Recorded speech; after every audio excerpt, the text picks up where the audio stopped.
An instrument of power is blackmail. And if you can hold a blackmail weapon over any elected official, you're going to acquire that blackmail piece of evidence early on in their career, especially if they hold promise. That's just the nature of things. It was like that in ancient Rome. Every prominent politician who achieves notoriety has a blackmailable piece of evidence in their past that someone is holding. Otherwise, you don't get up there. And blackmail isn't, corruption and blackmail doesn't go like, hey, here's $1 million, go do this. It's always like, hey, I'm going to introduce you to somebody. Hey, meet so-and-so. Oh, wow. Hey, you know what? I can use you on this board. Come on the board. I'll give you $1 million a year for whatever. Boom, boom, boom.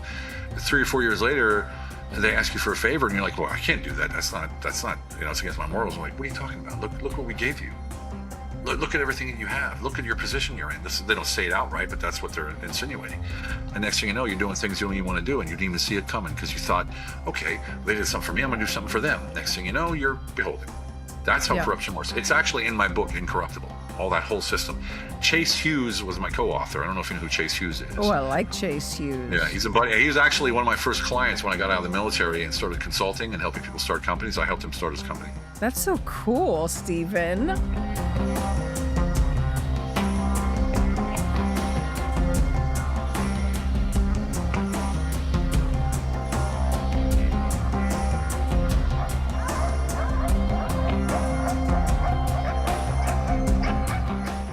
Hi. Hey, I'm so sorry.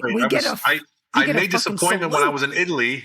In my calendar, and when I switched time zones, it bumped it an hour. Shit, I love it. So sorry. You're very international. Yeah, you can say You're that. very international. I'm going to talk like this for the whole meeting. I'm kidding. I just told. Andrea is very jealous of you because you've been hobnobbing with Andrea Bocelli. Yeah, I used to work for him, Drea. I worked with him for 2 years. That's and helped awesome. manage some of his labels. And actually, it's not Andrea. Andrea doesn't do anything but sing. It's Veronica that does everything else. His wife. Wow. She is. Oh, really? Oh my gosh, she's dangerous, man. Like, I like she when does the the wife events, manages the husband.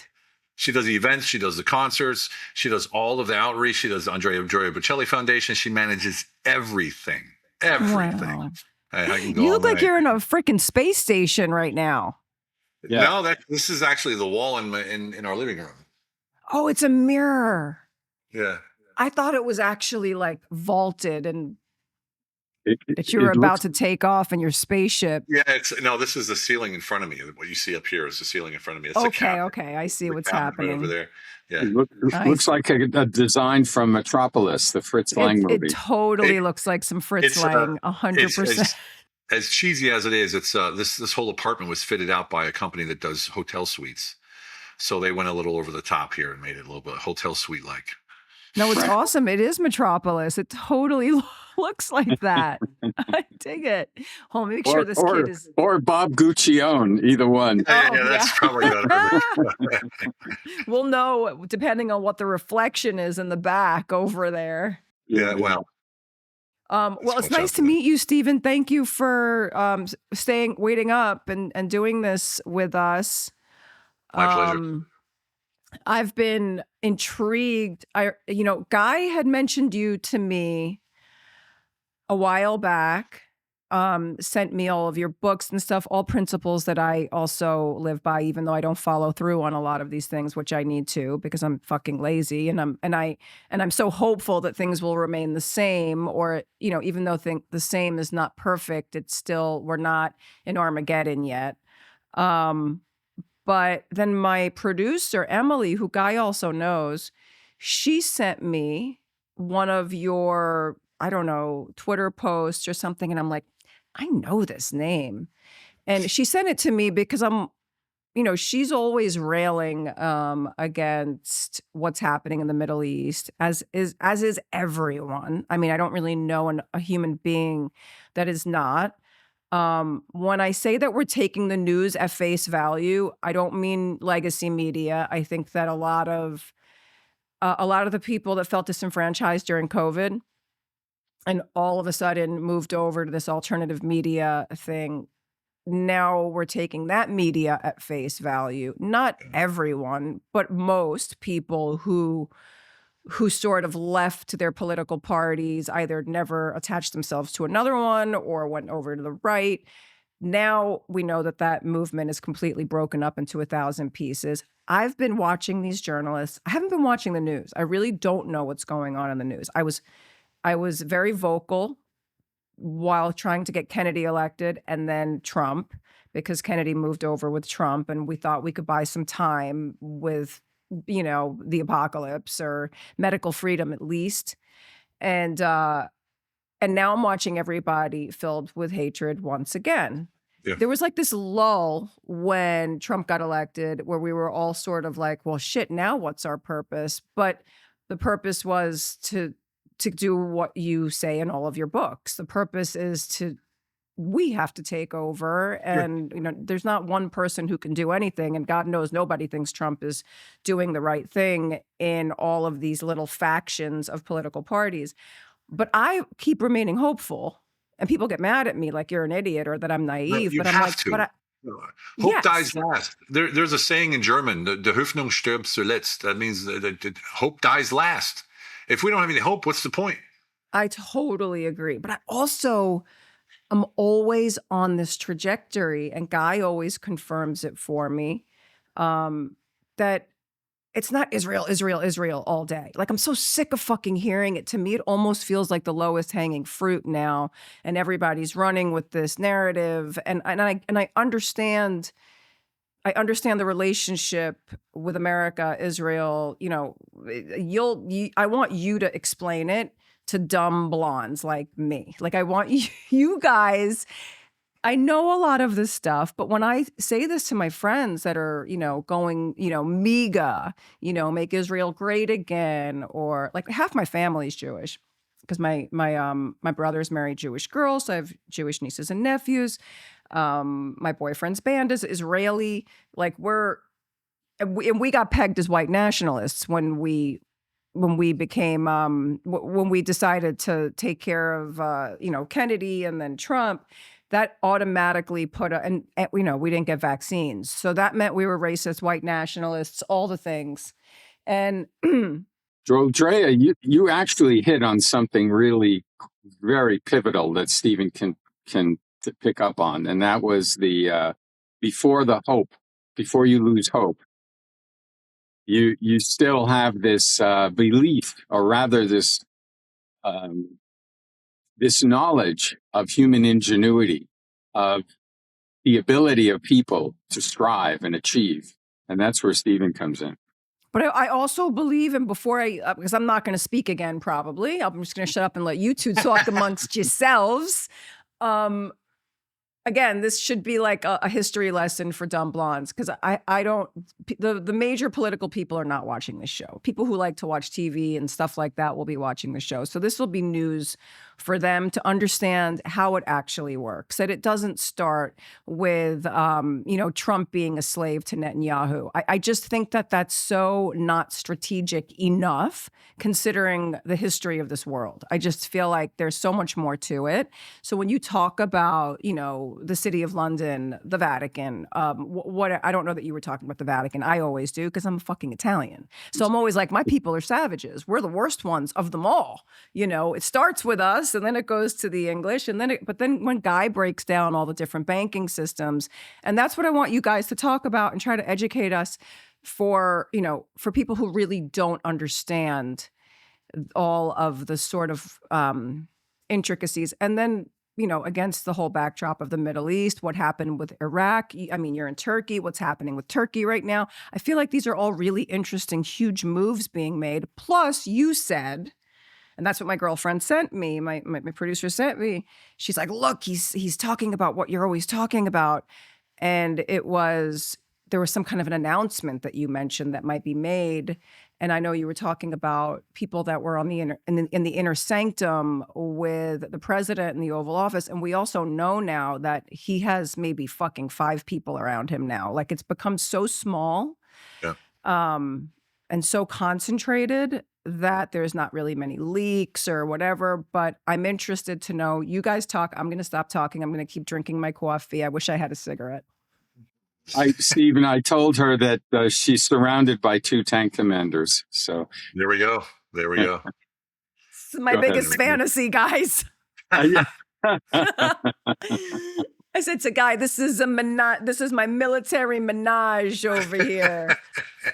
Because I'm a warrior bitch in my own right. But I hear you. I probably I hear you. could drive a tank. I am a tank. You Yeah, tank is much easier to drive than most people would imagine. yeah. It's basically like a motorcycle with a brake pedal. That's pretty much it. I can't believe you guys both drove tanks. I don't even drive a car, so maybe I could drive a tank. Totally. It doesn't really matter what you hit because you just run over it. It's so big. It's 72 Oh tons. my God. We actually just sold one of those 6-ton. What is it? What did I have, Guy? We bought an army truck. 5 ton. Deuce and a half, 5 ton. No, it was. It's not a Jeep. Oh, I haven't seen a picture of it. No, it was 6 tons. 6 tons. There's a 5-ton truck. There's a 5-ton truck, and then there's a deuce and a half. Right. That So it is the must be- 5-ton. Yeah. We just sold it. We bought it. We sold it. We got rid of it. But I did. I saw a photo of it. It's a 5-ton, definitely. yeah, big Okay. camouflage truck. We were going to turn it into a camper, like a camper vehicle, like an off-road camper vehicle. They're We not ended up- practical. They are not practical. No, it's a bumpy ride. Yes, But if very. you get it through Plan B, I don't know if you've heard about that company, Plan B. Yes. Pretty great, and they can do like some real jazzy stuff to it. And yeah, we're all about that. Anyway, take it away, guys. Tell me about the history of if you want to start with the MI6. I mean, go ahead. I mean, wherever you want to go with this. Well, I thought, Stephen, rather than go right into current affairs, maybe I was talking about our career trajectories when we got out of the service and we wanted to stay in Europe. I loved the European lifestyle. I think you do too. But then your path you veered off into a million different directions. Yeah, I did. Well, I was in Western Europe during the wall, when the wall was up, and I did a whole border patrol thing. And then I went to, when the wall came down, we were bored shitless and they sent us to Iraq, which ended the boredom really quick. And when I came back from Iraq, I decided to get out of the military and I stayed in Europe. And then opened up some cocktail bars and a nightclub, an insurance agency, a construction company, and just did all kinds of businesses. Was an MTV VJ for a short time in Germany, wrote a best-selling book, got my MBA, just all kinds of crazy stuff, just to try to prove myself to myself, right? And then when I saw society starting to decline there, I moved a little further east and into Eastern Europe, right? And I hung out there for a while and was doing good things. And then now I moved even further east, and now I'm in Turkey. We still have a place in Europe, and of course we're in the States as well, and now we're in Dubai also. But what it did teach me was when I started in Germany in politics in 2003, I co-founded the Civic Coalition of Germany, which was then later became the largest non-party political organization in Europe. Wow. Right? And now us 3 founders, I'm doing TAB now, Take America Back, which is a civic movement, which is exploding. The other one is the husband of the other partner. He is probably the #1 political analyst in the world from Germany. And he works with every government, including Trump. And his wife is the vice chair of the AfD, which is the largest, most popular party in Germany, which they're trying to ban because it's growing so quickly, conservative party. And so that through all of these years of doing this politics, I was collecting, experiences from world leaders, and I worked for parliaments, and I worked, I consulted parliaments, and I helped world leaders. And next thing you know, I'm sitting here going, well, we need to fix America, man. And then that's why I founded Take America Back, jointab.us. And what it is the parallel infrastructure of accountability. We have a 5-book doctrine. I have 2 books that I don't sell, that I only give to those people who apply and run and win seats in local government, because that's where the real power lies. There's a seat finder on our website. You go to the website, click on Find Your Seat. You put in your zip code, and it tells you the vacant seats that are available in America. There's about 100,000 of the 700,000 precinct seats empty in America, vacant. There's from the 500,000 local government seats in America, there's about 90 to 110,000 vacant, but 70% of those 500,000 seats run uncontested, meaning you just need to show up without even saying a word. You got a 50% chance of winning, right? What? Guy, what are we doing with our lives? Exactly. So how do you do this? The first thing that people say is, Steve, I'm not qualified, right? No, actually, the first thing they say is, does it pay? Right? Does it pay me a wage? The second one is, I'm not qualified. Well, I'm here to tell you, we don't want politicians. We want representatives. Because what's a representative's job? They listen and they represent. That's all they do. Politicians, it's just a game, raising money, getting influence, and all this kind of stuff. So you find your seat. You read the books. Then we have a course, a certification course, 60-hour course that will make you the smartest person in your county, in your city, in your state. I promise you. It's written according to all 3 accreditation bodies in America. And that course will make you bulletproof. You'll know how to talk, walk, speak, how to negotiate, how to look for information warfare that's coming your way, how to stay uncorruptible or incorruptible. And it's flying off the shelves. It's crazy. I sell like 500-600 books a month without even trying. And the course we just launched a course last week. Look, and I'm here to tell you, Drea, and Guy knows this. I'm busting my ass every day. I'm doing this by myself with an IT guy. I've started a movement that has over 1 million followers, that has 600 million views, and it's just me and an IT guy. What does that tell you about the hunger for America right now? Did you know right now they just did a poll in America? I don't know who they asked, but they have a poll in America. 60% of Americans, their biggest problem isn't fuel prices. It isn't gas. It isn't corruption in local governments. It's not the war. It's the lack of leadership in our government. 60%. This is the first time ever it's been that high since they've asked that question to American citizens. So Is this that because isn't everybody's captured? Yeah, well, this isn't a Democrat or Republican thing, is it? It's a uniparty thing. And that's why all of that you see on the news, it's all narrative. It's all distraction, because the real power lies right in front of you in your city, in your county, in your state. And just to know that you can walk into, in North Dakota right now, there's 3 cities without mayors because nobody ran. Right? If you go to, I had a guy in Maricopa County, he said, Steve, I saw one of your videos. What's a precinct seat? So I explained it's the highest political position in your voting district, and you get to choose who goes on the ballot, who gets the money, all this kind of stuff. So he's like, oh, maybe I should do that. So he went and found the precinct captain and said, hey, can I join? He said, sure. And we have a vacant seat in Maricopa County. So he took the seat. A month later, he's standing at the state capitol, speaking to the governor, speaking to the state rep, speaking to the federal senator as well. And he's holding a speech. This is a month after he heard what a precinct seat was. Next thing you know, he's in the middle of the government. He says, Stephen, this has changed my life completely. I had no idea we have so much control over our lives. Wow. And it's just information. It's lack of information. They don't want you to know that our republic is run by local politicians. And these local politicians, many of them are beholden, and many of them are taking bribes. Many of them are being, blackmailed or whatever you want to call it. And we have the opportunity. Look, we have 3,144 counties in America. If we just put 10 people in each county that are TAB certified, live by honesty, integrity, transparency, moral courage, and accountability, we can take America back with 32,000 people. That's it. It's a math problem. I'm going to end up doing this now. I'm telling you, you can. If you look at Europe as an example, because people say I don't qualify. In Italy, they had a porn star that ran for office, and she won. You talking about me? No. I'm kidding. Chicolina. Oh, no way. Was it really Chicolina?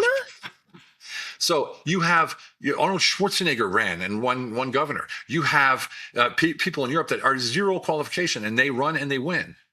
Right? So we can't sit here and say, I'm not qualified, because the only qualification is you listen to your constituents and you represent them, because that's what we're called, representatives, right? So I can't do that, because my vision, my mission is training citizen servant leaders to step into these offices. So we have the training, we have the books. I have those 2 books. Get the seat. And now that you have the seat, once you get a seat, I send you the book for free per PDF. And it tells you exactly what to do. It even has cutout cheat sheets So you can read if you're in a meeting, you don't know what to say. It tells you how to campaign. It tells you how to go door to door, what questions to ask. It tells you what to say in the board meetings, how to act, what to say, everything. I left nothing to chance. You can find your seat, you can read the books, you can get certified, and you get a book for free, 2 books for free when you run and you get your seat. Only thing that's left is I go to your house, pick you up, and carry you to that seat.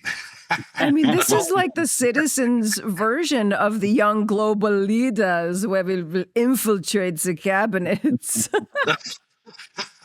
Well, let me tell you something. A really quick break to say we're glad you found the Ultra Free podcast and hope you're enjoying this episode. A great way to support the podcast is to head over to the Ultra Free website to buy merch. Link in the show notes below. We have cool hats and hand-screened t-shirts, and we'd love to see you in them. So buy a few. Take photos and tag us on your socials to spread the Ultra Free vibes. Like and subscribe and leave comments when you have them. And remember, we don't need to be right. We just need to be free. Ultra Free. Now back to the episode. Islam, activists, far lefts, they're doing the same thing. They know there's vacant seats. They take those vacant seats. They don't talk about those vacant seats. They take them. Or they cross-register as Republicans and take the empty Republican seats, and then they take the entire county. That's happening right now. How do you think They do it through precinct. It's through mostly precinct seats, right? Exactly. Because when you say precinct seats, in Arizona, the explain precinct that to me. captains decide who goes into city council. Those are election districts, Drea. These are the precincts that run the state or county election board. Yeah. And now, even if people were to try to infiltrate citizens, stand-up citizens, good people, how difficult is it in a state like California, New York, where the capture is so rigid? I mean, these states are bought and sold. I mean, guys laughing at me over there. Yeah, I just looked up I live in Little Italy, and there's a school board seat open, and there's a Republican precinct, election board and precinct seat open. And this is in Manhattan. Can you imagine what it's like in rural America? They're all empty. You see what I'm saying? And so, look, California, right? This is what happens. So we had someone in Georgia. They went into, I forget what county it is, but it's the corrupt one. I forget which city it was. They went in, they got a seat. They got one on the city council, and they got a precinct seat, and they were mobbed out within a couple months because they tried to fight them. You can't fight these people. You will lose. We can never go head to head at this point because we're too small. The only way to win a revolution, if that's what you want to call it, if you look at the history, the only way revolutions were won is by building a parallel infrastructure that eventually became the standard. And that's what we're doing with TAB. So if you're certified, you're on a roster. So when I vote, I can look at the name and I can go online and look at the roster. Are they certified TAB? If they are, I know honesty, integrity, transparency, moral courage, and accountability is their core principles. And I know I can vote for them. That's what we're doing. We're not doing it loud. We're not running around trying to fight everybody. When you go to a city council meeting and you're loud and you're brash, you're wearing your wife beater and your dark sunglasses and you're swearing to somebody, you're going to get arrested. As soon as you lose your cool, you've lost. Calm, cool, collected, and cordial. Right? The 4 C's, Always. calm, cool, collected, and cordial. That's how we have to stay. And when you come with facts, because here's the deal. Everything's public record when you speak at city council, county meetings, board meetings. It's all public record. All you need to do is ask questions calmly and get it on public record. And if you do it 3 times, 4 times, 5 times, people are going to start saying, why aren't they answering this question? Then you got Joe coming with you, and you got Sally coming with you, or whoever these names are. Next thing you know, all your neighbors are showing up. And let me give you an example. Germany, 1988. 7 people met in a church in Leipzig and said, hey, we got to figure this out. We got to knock this wall down, right? That was in East Germany, by the way. Leipzig's in East Germany. I'm sorry, Leipzig, East Germany. 7 people met.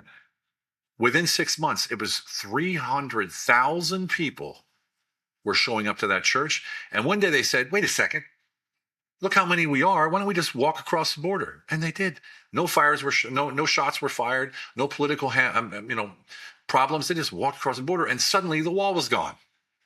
Why? Because enough people showed up. That's why. That's what we have to do. It's not called infiltration, Drea. That's our job. If you remember, the revolution was fought by farmers, print press owners, business owners. All of our politicians had jobs. None of them got paid. And then how did we win the war? We led where we lived. We fought because we knew the territory, and we fought where we lived. That's what we have to do now. We have to do this in our own territory. It's that simple. 31,444 citizens is all we need across America to fill those seats, 10 in each county, and we can take America back. It's incredible. Yeah, I think that I think we're worried about, a state like California where you feel like, it would just be we would be destroyed if we went against the grain, if we spoke, someone like me, I can't even work in Hollywood anymore because my mouth is so fucking big. And I'm cordial. I'm not an asshole. I'm not bombastic, but just the idea that I want to be free and that I want to love people and I want everybody to be free. That's not part of the agenda. Let me put it this way. It's like this. If you're Christian and you go out there and you're banging on the Bible and you're jamming it down people's throats, are you going to be more accepted that way, or are you going to be more accepted by weaving it in sort of like a Trojan horse, like just spreading the values and spreading things like that without actually voicing it in a harsh or a different way? Like words travel further than most people believe. So what you got to realize, when I was in Germany, I'm American passport holder. I have no business in German politics at all. So I got crushed all the time. I never fought it. I never defended myself. When you defend yourself, you're already losing, right? Just keep going. Just keep going. Don't acknowledge it. Don't resist. Just keep moving. It's really that simple. Because then they don't know what to do. Because they want to fight. They want conflict. And if you don't give it to them, they're frozen in their tracks. Yeah, totally. I mean, that is, yeah. So you have strategy. You have the real strategy within those books, and it is. Oh yeah. I wouldn't say manipulation tactics, but I've joked around about the fact that they've manipulated this planet to believe this new way of everything. Everything's been inverted, and the only way to get everybody to come back to center is to semi-manipulate them again, but with good intention, not with evil intentions. I would say I don't want to undermine humanity with that comment, but no, I get it. But what you're using like mainstream words. I would say this: you free them from the belief that they have that everything that's in front of them is actually happening. It's all narrative. If you're triggered, if you're happy, if you're sad, if you're angry, if you're joyful from something you see on media, it's a trigger. That's all it is. Yeah. It's narrative.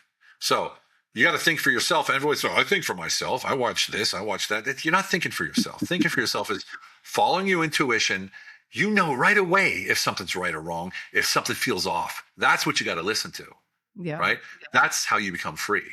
Right? So we say, look, it doesn't matter what's said out there. What Guy and I do, we triangulate. It's called triangulation, right? You take a source from here, you take a source from here, you take a source from here, and you see where they overlap. And somewhere where they overlap, that's where the truth lies. And that's what we try to work with, right? So when you're just doing that alone, it's going to keep you from being absorbed into these narratives.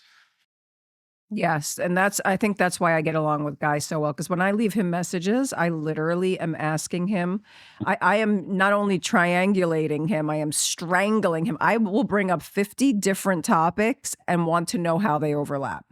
Well, and that was why I loved getting your message the other day, is because I do think for myself so much that I don't know if I'm out of my mind sometimes, like these theories I come up with. And I'm like, where is this coming from? And then I hear, and that's why I ask Guy so many questions. And then Emily sent me your video and I was like, okay, so I'm not crazy, because here's someone else who's thinking the same way I'm thinking. And then Guy had wanted me to talk to you too. And I was like, okay, so maybe there is hope. You remember, there's a lot of things that Guy knows, and there's a lot of things that I know. And there's people that we know that work in intelligence in different countries. And they tell us things we can never repeat. But we can take pieces of that and sort of seed it into our messages, right? We can let people know that there's more out there than what you think is out there. And you just caught on to it. That's all it is, right? You understand. Yeah. There's more to what you're seeing, and that what we're seeing is only the surface, the matrix, or whatever you want to call it. What's really happening, we don't see that. We hear it. Maybe we'll see it a little bit, but we usually, it's like when the American Indians saw ships for the first time, they didn't really see them because they never seen them before, so they didn't know what they looked like, so they thought it was a mirage. You know what I mean? It's like that's sort of how we're living this right now. But I got to tell you, guy's really good at dissecting things. Like he really breaks it down. And when I have a question, I'm like, dude, I need to understand this myself, man. This is the information I got. What do you think? And I throw it out at him, and he always sends it back really coherent. I love it. He's Guy the Guru. He's my. Yeah. I'm so happy I met you, Guy. I just have to say that I love you. Sorry. I met him right when my mom died, so I was like, oh my God, I finally have someone who can speak the language that I speak somewhere, who can teach me things. So, Awesome. Yeah. Her spirit sent me to you. I think so, because I swear to God, I mean, she had just died. Her favorite place in the world was Capri. And he walked over to me wearing a red, white, and blue shirt that said Capri on it. And I was like, oh my God, American flag colors. And it says Capri. Well, it was an Italian sailor shirt that had the word blue Capri stripes. on it. We were literally on Capri 3 days ago. Oh, we love it there. I was just there last summer. I went for one day. Have you ever been to Procida? No, I hadn't been to Italy in Procida years. is like a 20-minute swim from Capri. Oh, you said Corsica. No. Procida. Oh, no. Oh, It's an island between Capri and the mainland. Yeah. We went and ate around there. We took a boat out around. I don't know though where we were. We were in Italy for 6 weeks. I was afraid that the world would shut down, and I quickly took the family to make sure that we would experience it once. Do you have family there still? Nope. No, I took my kids because my daughter had graduated high school, and my mom and dad took me when I graduated high school, and they took 20 people with them. Wow. And it was like this wild Capri trip. It was so beautiful. It was I was trying to celebrate my parents. Capri is the Manhattan of Italy, and then you have Procida, and that's the like Butte, Montana of Italy. Yeah, it's too much. I mean, it's insanely crowded, but I didn't mind it. And then we went to Paros, which to me is like a little bohemian version of Capri, and I liked that in Greece, but my kids were like, can we stay here longer when we were in Capri? And I was like, we only came for a day because we knew we weren't going to do the Amalfi Coast because it was too crowded. My wife said the same thing. We actually had flights, and then we canceled the flights and just rented a car and drove all the way up the coast from Amalfi all the way up to Milan. And we just got back last night at midnight, actually. So that's why I'm easily still awake. Oh. But we were at the Bocelli event, and I met this doctor from Philly, and he brought 60 people with him. Holy shit. From Philly. I was like, Philly. 60? Yeah. That's a good doctor. He must have sold a lot of those vaccines. He must have got a lot of vaccine kickbacks. Yeah, he worked for Pfizer. No, I'm just kidding. He didn't work for Pfizer. Oh, for real? What's it? No, I'm kidding. He didn't work for Pfizer. Oh. No. Wow, 60 actually, he people. worked at what's the university in D.C., Washington? I forget. Well, there's George Washington. There's American. There's Georgetown. Georgetown. He works at the Georgetown Medical Center as some like head of something or other. Yeah. He was young too. I was surprised. Italian guy, young guy, looking good. He might have been all mobbed up. I walked over to him and said, you're looking damn sharp in that. He's wearing a 3P, a tuxedo, the whole works. And brought my wife with me. That always helps when you tell a guy he looks good and you got your wife with you, so there's no mistake. My God. Yeah. 3-piece suit, a doctor. 60 people that he brought with him. Yep. Mm-hmm. Yep. Italian. Yep. You say he was Italian? He was Italian. Yep, he was Italian. Yeah. Of course. I'm just going to go ahead and make assumptions right now, just because fuck it. Why not? After watching Fauci on trial all day yesterday and watching that theatrical fucking piece of shit. First of all, I mean, I know we're not here to talk about that, but we can. But what a fucking insult.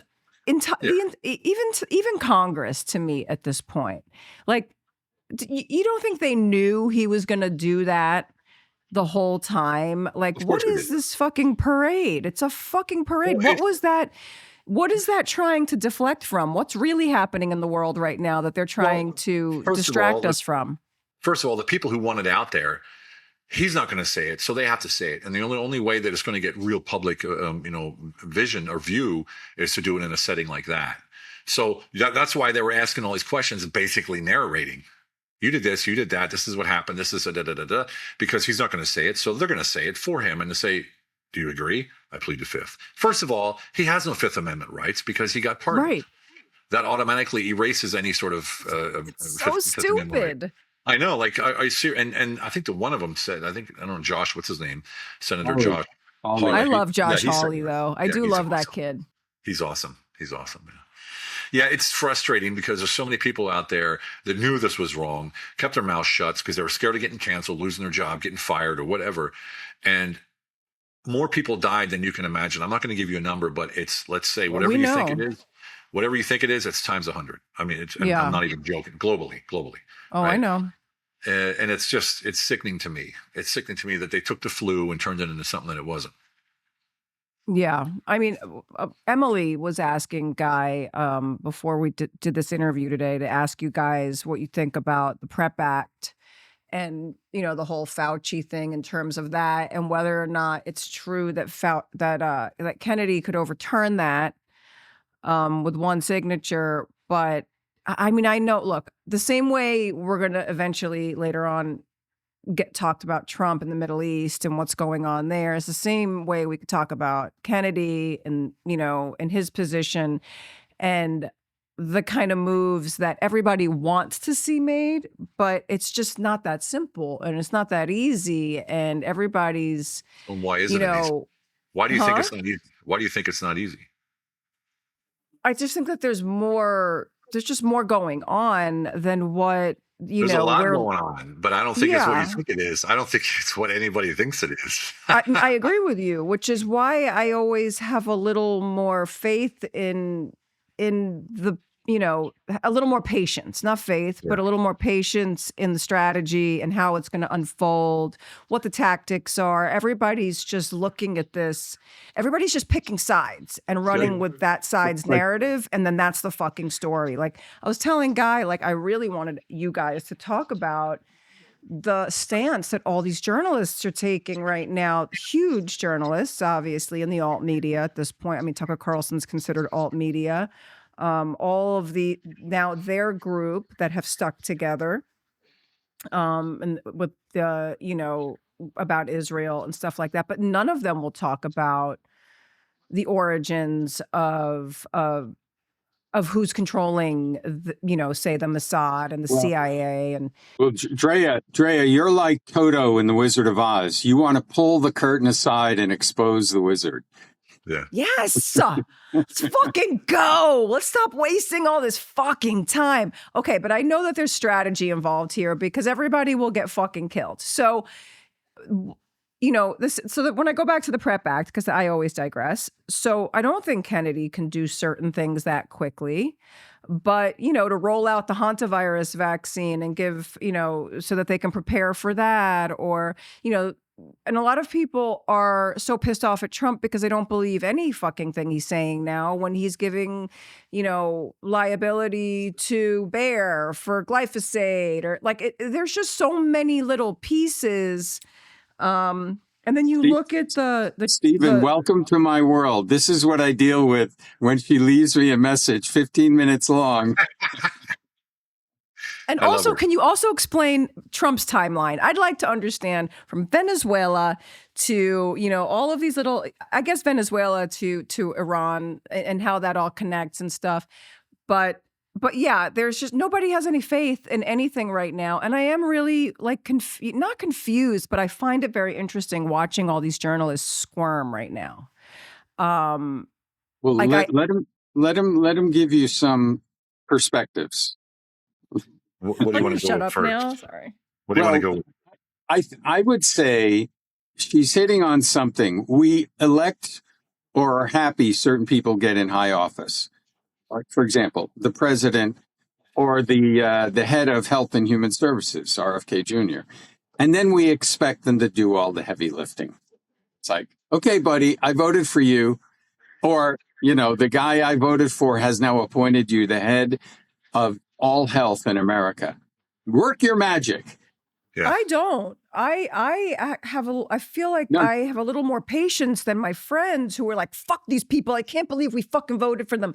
Fuck them all. And I'm like, there's an instinct in me that's saying, look, my instincts with Biden were, I can't believe I voted for this motherfucker. That was it. Like I never changed my stance on it. It was right in here. I'd never voted in my life until I voted for him, and then I voted for Trump.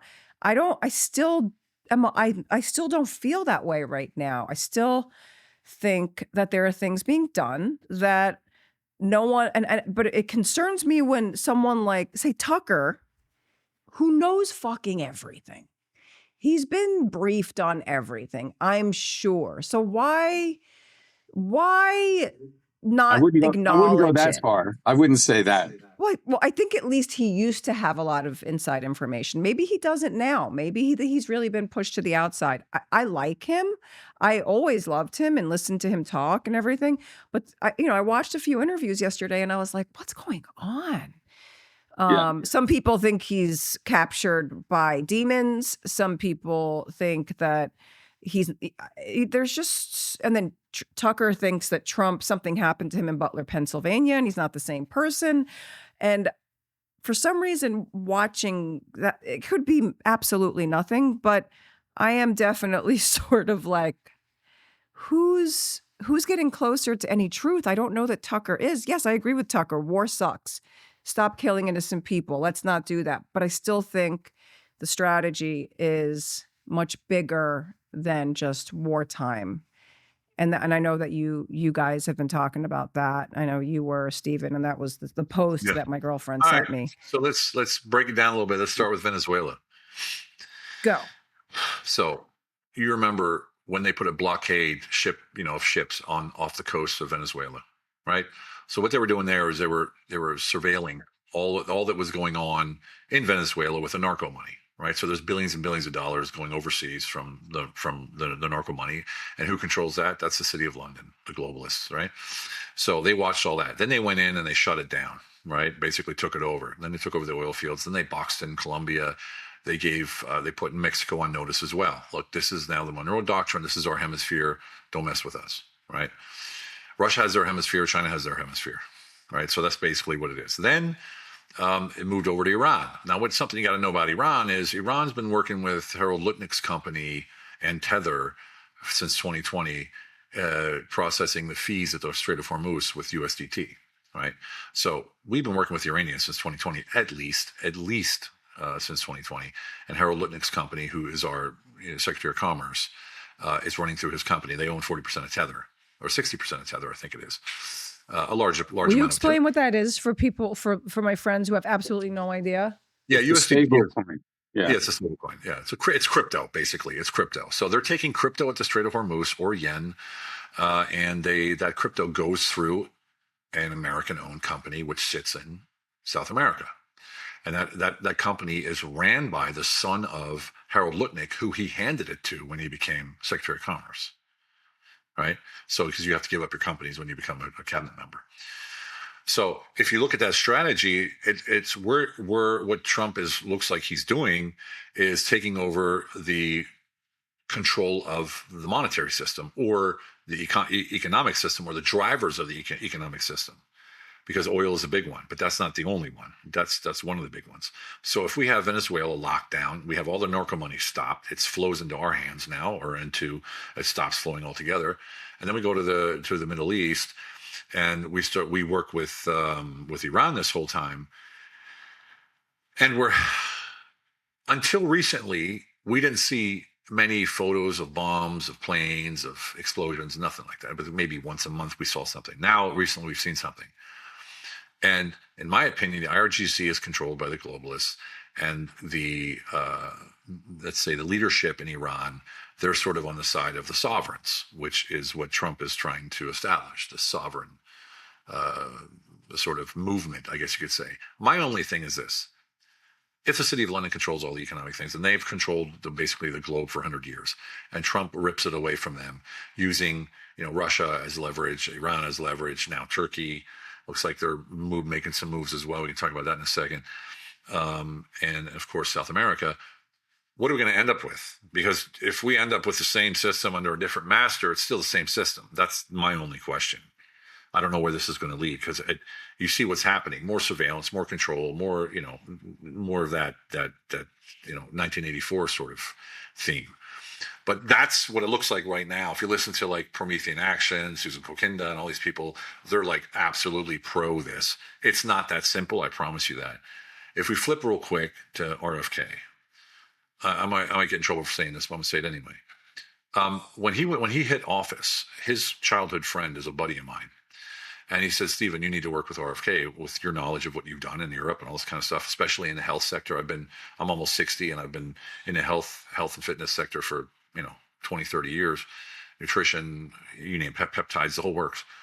But food, chemicals, additives, fertilizers, pesticides. I've been studying this stuff for years and years and years. So he took my resume, or whatever you want to call it, and they were calling me down there to work with him, right? To possibly work with him. And then I got a call and said, you actually don't want to do that right now. There's stuff going on that you don't want to be involved in. And that's when we saw the shift in RFK, where he wasn't as powerful as he was when he first got in. So there's something going on there I'm not going to say, but you can probably figure it out. So he's not as free and as and powerful in his position as he should be, as he could be, put it that way. And that's a shame. I never thought he would be. He is a good guy. He is a good guy. He is a really good guy.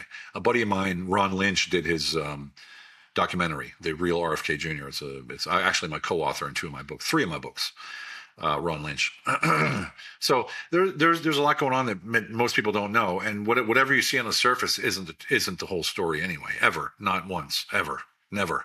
I can tell you that. Never, never, ever. And the shit that I hear, I get unsolicited messages from a lot of people because of what I do. And because I speak the truth, I don't take sides. I try to triangulate, try to figure out what's real, and I just communicate that. So I get unsolicited messages from all over the world, including places I don't want anything to do with, right? So I have to be careful of what I say, and when I say it, who I say it to, and all those kind of things. But when you're bombarded with this kind of information all the time, you need an outlet. And my outlet is writing, right? My writing, or speaking into the video, or speaking into the camera. That's sort of my outlet. And then Guy is an outlet as well. And so is General Blaine Holt, who is I introduced Blaine to Guy. And now we're like the mad trio, the mad trio, it sort of bats things back and forth to try to find the truth out of it all. So we're triangulating our own information. But I can tell you this, at heart, anyone who knows Trump and met him personally knows he's a very empathetic, caring person. He really is. And what you see on the public eye, it's to show that's him being who he is, right? And pissing people off, keeping them distracted, diverting them, all kinds of stuff. I still have faith that he's doing the right thing. Is he captured? I don't know, maybe a little bit. But like I said before, he can never fight the globalists head on. You have to toe that line. You have to walk that tightrope. You have to sort of play both sides. You give a little bit here, you take a little bit there. That's the only way that he'll ever get anything done. And that takes time. People think, I elected a president, do it now. He has 4 years. He has 4 years to get that plan through. So we have faith that he will. Will he? I don't know. But I have faith. We have faith that he's going in the right direction. Yeah, because if you take these people head on, they can heart attack you tomorrow. Yeah. Isn't that how Breitbart went? Isn't that supposedly his? Yeah. Isn't that the story there? Yeah, exactly. Andrew. Yeah, exactly. Well, what do you think about Kokinda? You think that is that she's going that camp is going too far?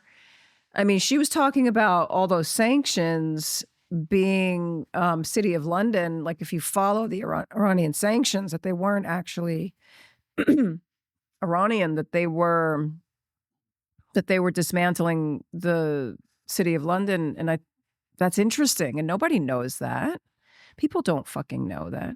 Well, I mean, Promethean Action is playing a very important role, because they're exposing people to something that they were never taught in school, or they're going to read in the New York Times. And because it's so one focused that I think she and Barbara tend to Yeah. they draw everything towards that one source, and there's Yeah. nothing else. Yeah. Right. And you guys are And- triangulating. Yeah. Well, I also look at the founder of Promethean Action. I don't know enough about it. Lyndon LaRouche. He was a criminal, a cult leader, got arrested in Germany when he went there, got arrested in a couple countries. He was bad news, like bad news. Would flip left Did you and say right. occult or cult? Cult. Cult. Okay. He started an organization that was he ran for president, right? When Ross Perot made his move. Yeah. And he was very perceptive in his analysis of world power, but then he was exposed. Let's put it that way. Yeah. And also, so I look at that founding. I look at Susan and her partner. Forget her name. Barbara. That's it. And I think they're a little bit in that groove where they're like Guy says, everything leads, all paths lead to Rome, so to say, where that's just not the case. I'm actually on a podcast with her. I'm actually on a podcast with her in August. I can't believe. Do you mean literally?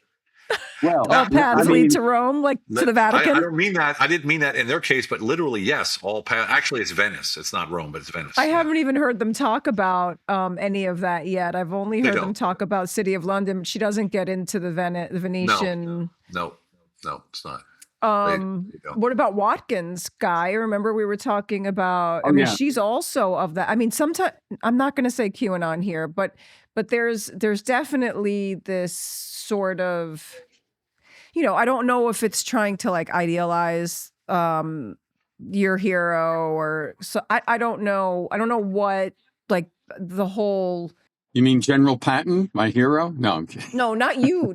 I mean, people trying to make Trump the good guy no matter what. Like this guy's doing these things and he's sure. I mean, there's Trump derangement syndrome and then there's Trump Stockholm syndrome where he can do no wrong.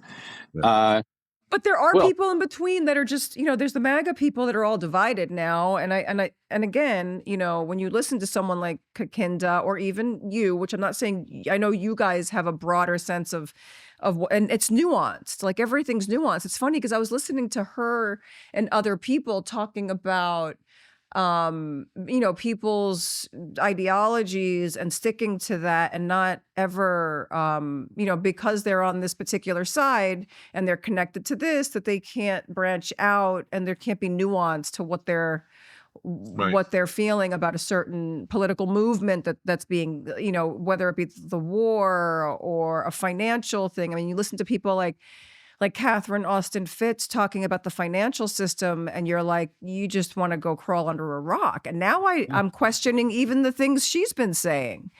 I'm questioning everybody now. I'm like, I'm not buying into any of this shit. We should, because if you listen to everybody, just like we said, put it all together and see where it overlaps, and that's somewhere near to the truth. Because everyone does have their vision. Most people don't have a nuance because that's what they get paid for, right? So if you're an influencer, if you're on the news, if you're Tucker, you have to stick to your narrative. If you don't stick to your narrative, you're going to lose viewers. You're going to lose viewers. You lose revenue. You lose revenue. You don't have a job. You can't pay your bills. In the end, that's what it is. Debt is a weapon. And that's what America's stuck in. Everybody has over $100,000 debt in America. Every single person that's born every single day. Yeah. So, I mean, and it's the number one biggest debt we have is credit card debt. That's the number one biggest debt we have. Bigger than mortgages. And, that's a weapon that's used against us. That's how they keep you quiet. That's how you keep you down. There was a buddy of mine who was a cop. And I saw a clip on the news or on social media. It was him throwing someone on the ground, broke their nose because they weren't wearing a mask. I was like, the hell's wrong with you? What is wrong with you? He said, Stephen, man, I'm going on pension in 3 years. If I don't do that, I lose my job. I lose my pension. Can't pay for my kids' college. I said, so civil liberties doesn't mean anything to you? It means $40,000 a year to you? Pension? Are you fucking kidding me? I was so pissed at this guy. But that's how it is, because what do? This is your only job. It's all you've ever done. That's all you ever learned. Most people aren't like us. We're like chameleons. We can do anything anywhere, right? And these guys, like, I've been a cop my whole life. I was in the military, then I was a cop. That's all I've done. I can't lose that job. I don't know what else I'm gonna do. I work at McDonald's or what? This is what they think. They don't realize that we live in a country in America, probably the only one left in the world, where you can start a business tomorrow, just like that. And you can be successful and you can live your dream. People forget. And I love the World Cup. There's a video I saw yesterday about Europeans that went home and were crying, saying, I want to go back. How horrible is my country? Americans, you don't understand what you have. You don't understand. Call it freedom, whatever you want to call it. We have a complete array of choices that we can make every single day to change our lives. Every minute of every day, we can change our lives whenever we want. And I think we need to get that feeling back into the American public, because we're losing it. Everybody's worried about this narrative and who's this and Trump, plus Trump, make Trump, Democrats, Republican, red, white, blue, whatever. Everybody's an individual. We're the only constitution on the planet that was ever written according to individual liberties. Every other constitution is written on collectivism, right? Because we are individuals and we are the ones.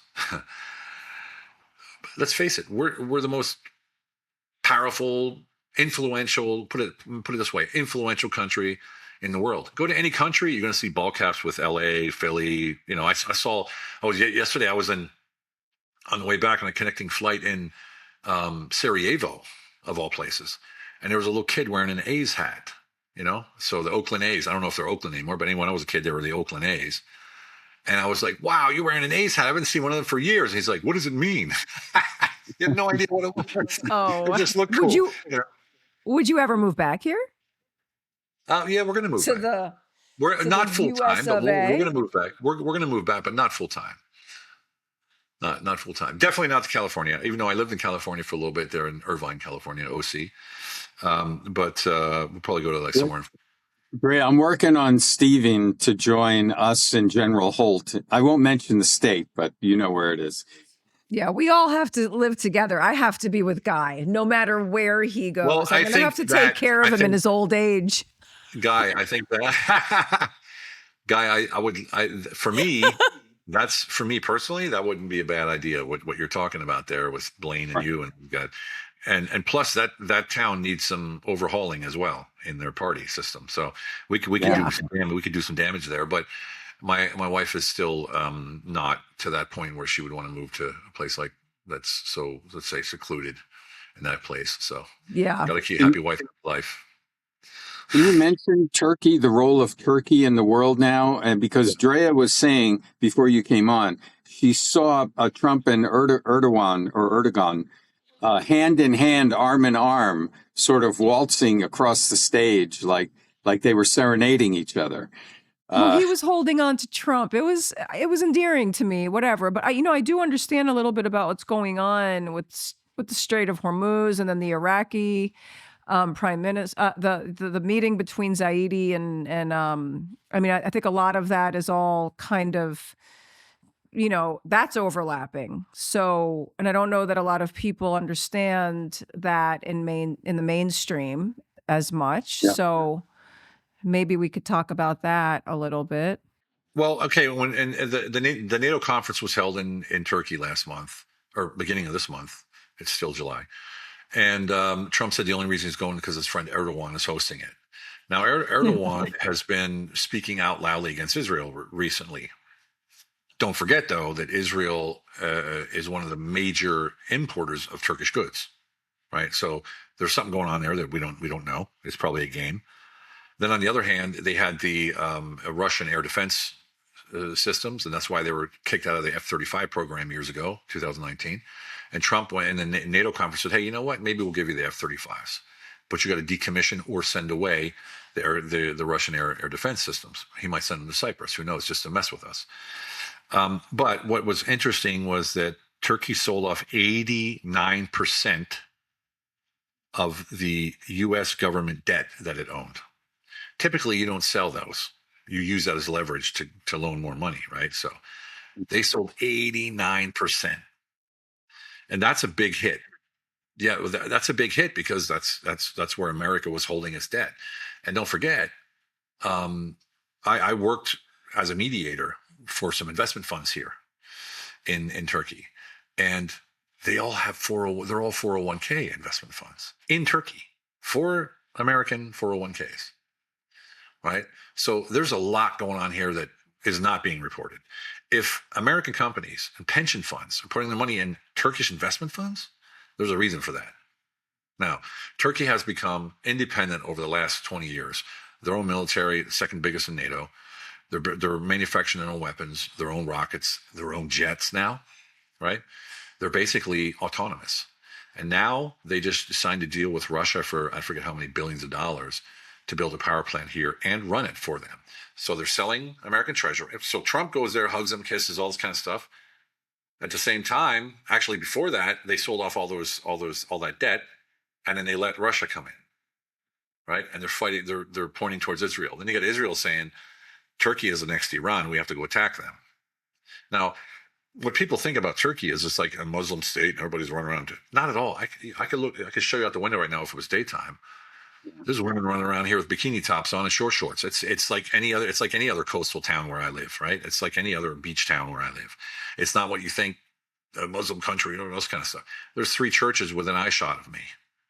Right? Was the coup in 2016 part of, creating that kind of atmosphere for Turkey the way it is now? The coup was a globalist trying to take over. They're trying to get Erdogan out. So it was a globalist trying to take over. Okay. Just like Erdogan put 3 or 4 mayors of different cities in prison, and they said, look at him, he's a dictator. He's putting them all in prison. I said, no, he's doing what the globalists do.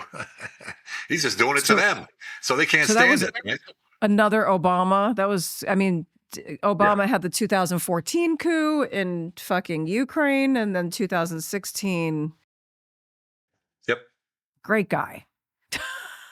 I don't know if it was Obama directly connected, but the timeline fits. But I can tell you that Erdogan doesn't mess around. He does not mess around here. He's getting old. You guys like. What I like is this. I like the simple fact that I can walk down the street and nothing happens to me. My kids can walk down the street at 10 o'clock at night. One's 8. He wouldn't do it, but the 13-year-old would, right? He'd walk down the street by himself. There's a woman and a man, a mother and a father and children. That's it. There's no 99 genders and there's none of this fucking DEI and all this bullshit, right? It's you have a stable nuclear family system. The family comes first, period. And they're ultra patriotic to Ataturk, who's the founder of the secular Turkey, right? He's the one who basically took the Ottoman Empire, turned it into a secular country. And he's the one who fought and negotiated with all the nations around them that wanted to make Turkey this big, and they made it this big, right? So they're very patriotic. This is probably one of the only countries, if it ever did go to war, there'd be more people coming into the country than leaving, because all the Turks from around the world would come back to fight for their country, I promise you. And it's a beautiful country, beautiful people. They give the shirt off your back they don't even know who you are, because they're so kind and so welcoming. It's such a great country. Yes, there are extremists here, just like there are in America, just like there are in England, just like there are everywhere else, right? But they don't get a foothold here because the people just won't have it. They don't play that game. Okay. And then geographically, it is the gateway from east to west. Yeah.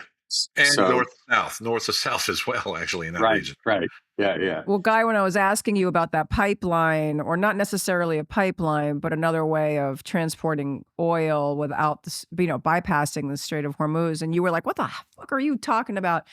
And I started trying to find a little more information on it, but it's something that would take many years and, billions of dollars. I don't know if it's feasible. A rail and pipeline project going north through Turkey into Europe. Was that it? And that was with Iraq, no? Was that not the deal that Trump was talking about with Iraq and with Turkey? Well, yeah, because Trump they just signed a $60 or $70 billion deal with Iraq, so they could bypass that Strait of Hormuz. And don't forget, UAE left OPEC, and they have their own pipeline to Fujairah, the port, and they're building another pipeline. So, and UAE, as you noticed, hasn't been getting bombed anymore, or no drones anymore. Have you noticed that?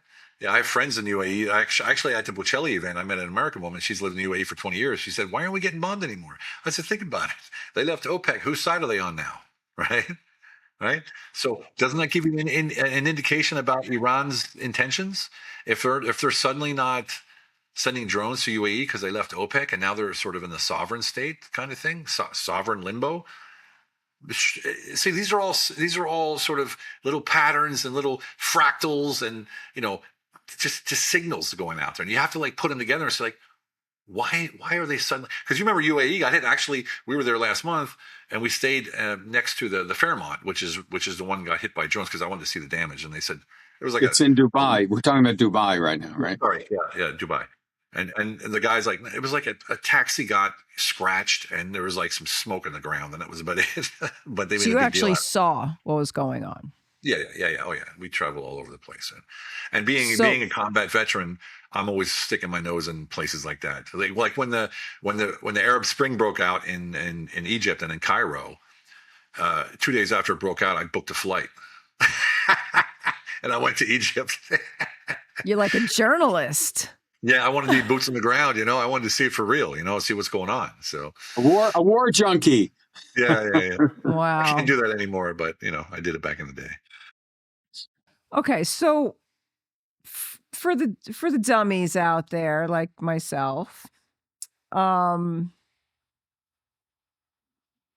a globalist and who's against the globalist agenda? Who are the It's sovereigntists versus globalists. who are the sovereigntists? Who are the globalists? Who, and all of the intelligence agencies that are, even when I was listening to Tucker talking about, I know I'm referencing him a lot, and I kind of feel bad about that because I do love him, but I do question some of the. I feel like, he can, I don't know. I'm not going to say anything Well, else. he's having his own personal crisis of consciousness. All right. But how do you not talk about what's behind? How are you not talking about globalism? Like his whole thing was he wanted sovereignty for America. And if the moves are true that we're trying to, and if, I don't know, you guys tell me if I'm totally fucking off base, but if we are trying to dismantle a lot of the globalist control, which would start, I guess, with the City of London and all the banking stuff and, I don't know, real estate, stuff like that. But how do you not acknowledge those moves being made and still continue on this trajectory of we're slaves to Israel, to a country that of 9, I don't know how many people, not a lot of people, and not producing anything. I don't believe that we would be slaves to that without something much bigger behind it. And nobody's talking about that. They're just talking about Israel. And it's like, shut the fuck up. There's more to it. What is it? Let's talk about it.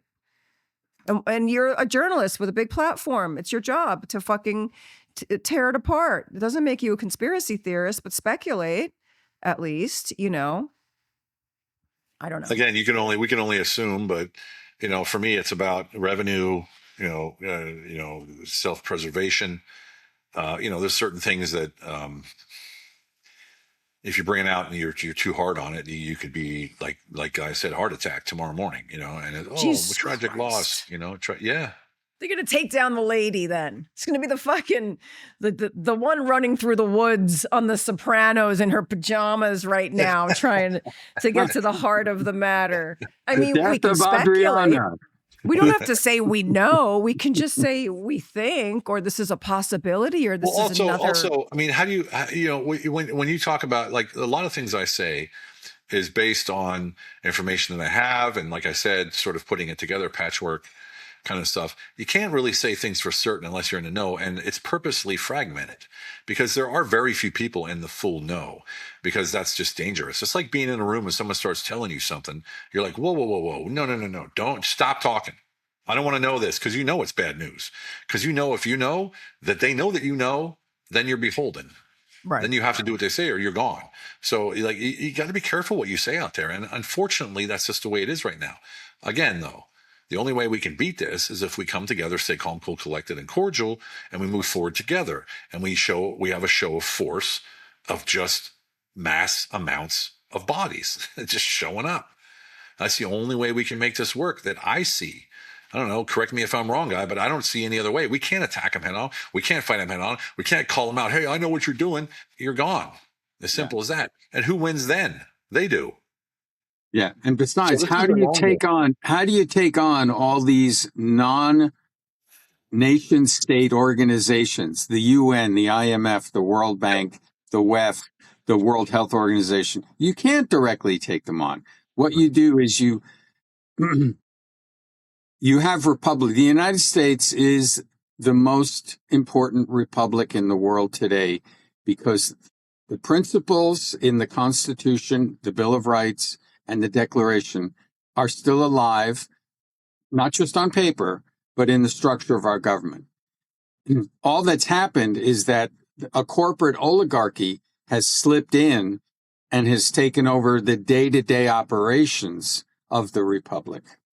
So the republic still exists. It's still there. So the offices that we can run for as servant citizen leaders exist. So Stephen's strategy is the best, literally grassroots from the bottom up. Yeah, I mean, I was That's saying where the that power when, lies. That's where the corruption starts. That's where the corruption is held in place. That's where all the money flows. That's where it all takes place. All politics are local. You've heard that before, I'm sure, and that's Right. that's the proof of it all. Just think of it this way: you're a city council member. Let's just say you're the chairman, and you have 4 city council members. Raytheon comes to your town, says, "Hey, we want to do a deal here. We'll build a factory. We'll create 3,000 jobs for you. You're going to look good. You'll get reelected, right? But we want 20-year tax abatement." Right? No taxes, no revenue taxes, no property taxes, nothing. And you say, I get reelected. I stay in power. I create jobs. I look good, right? No one tells you 20 years later they're going to leave at a drop of a hat, right? Because that tax abatement is over. And next thing you know, they're making weapons. And those weapons that you built because you lived there and you took a job are now killing people in Iran. That's how we go global. That's how a local town suddenly is in global politics, in war. Right? This is how it works. People don't put that connection together. Raytheon is a big corporation, but you're building the weapons, and you're Joey and Johnny who lives in Butte, Montana, or where the heck you live, right? And you think you're being a patriot because Yeah, you're supporting the military-industrial complex. and they're just using the hell out of you. and Yeah. that's coming from Don't you get me wrong. two. We need a strong military for deterrent. So deterrent, right? To deter enemies from attacking us. Don't get me wrong. There's nothing wrong with that. The point is that those commissioners, as you saw with the data centers, right? There's 62 counties in America that either stopped or delayed data centers in the last 6 months. And that means that people are standing up now. They understand we hold the power. Our election, and that's changing quickly though. Just like judges, right? So you can have like a county judge or justice of the peace or whoever they are. 32 states. You don't need a college degree. You don't need to be a lawyer. You just need to have a GED to be a judge in 32 states. Pennsylvania is one of them. That's where I'm from. They appointed a judge. He was like 32 years old, got out of prison a few years ago, and has a GED, and he's a judge Come now. on.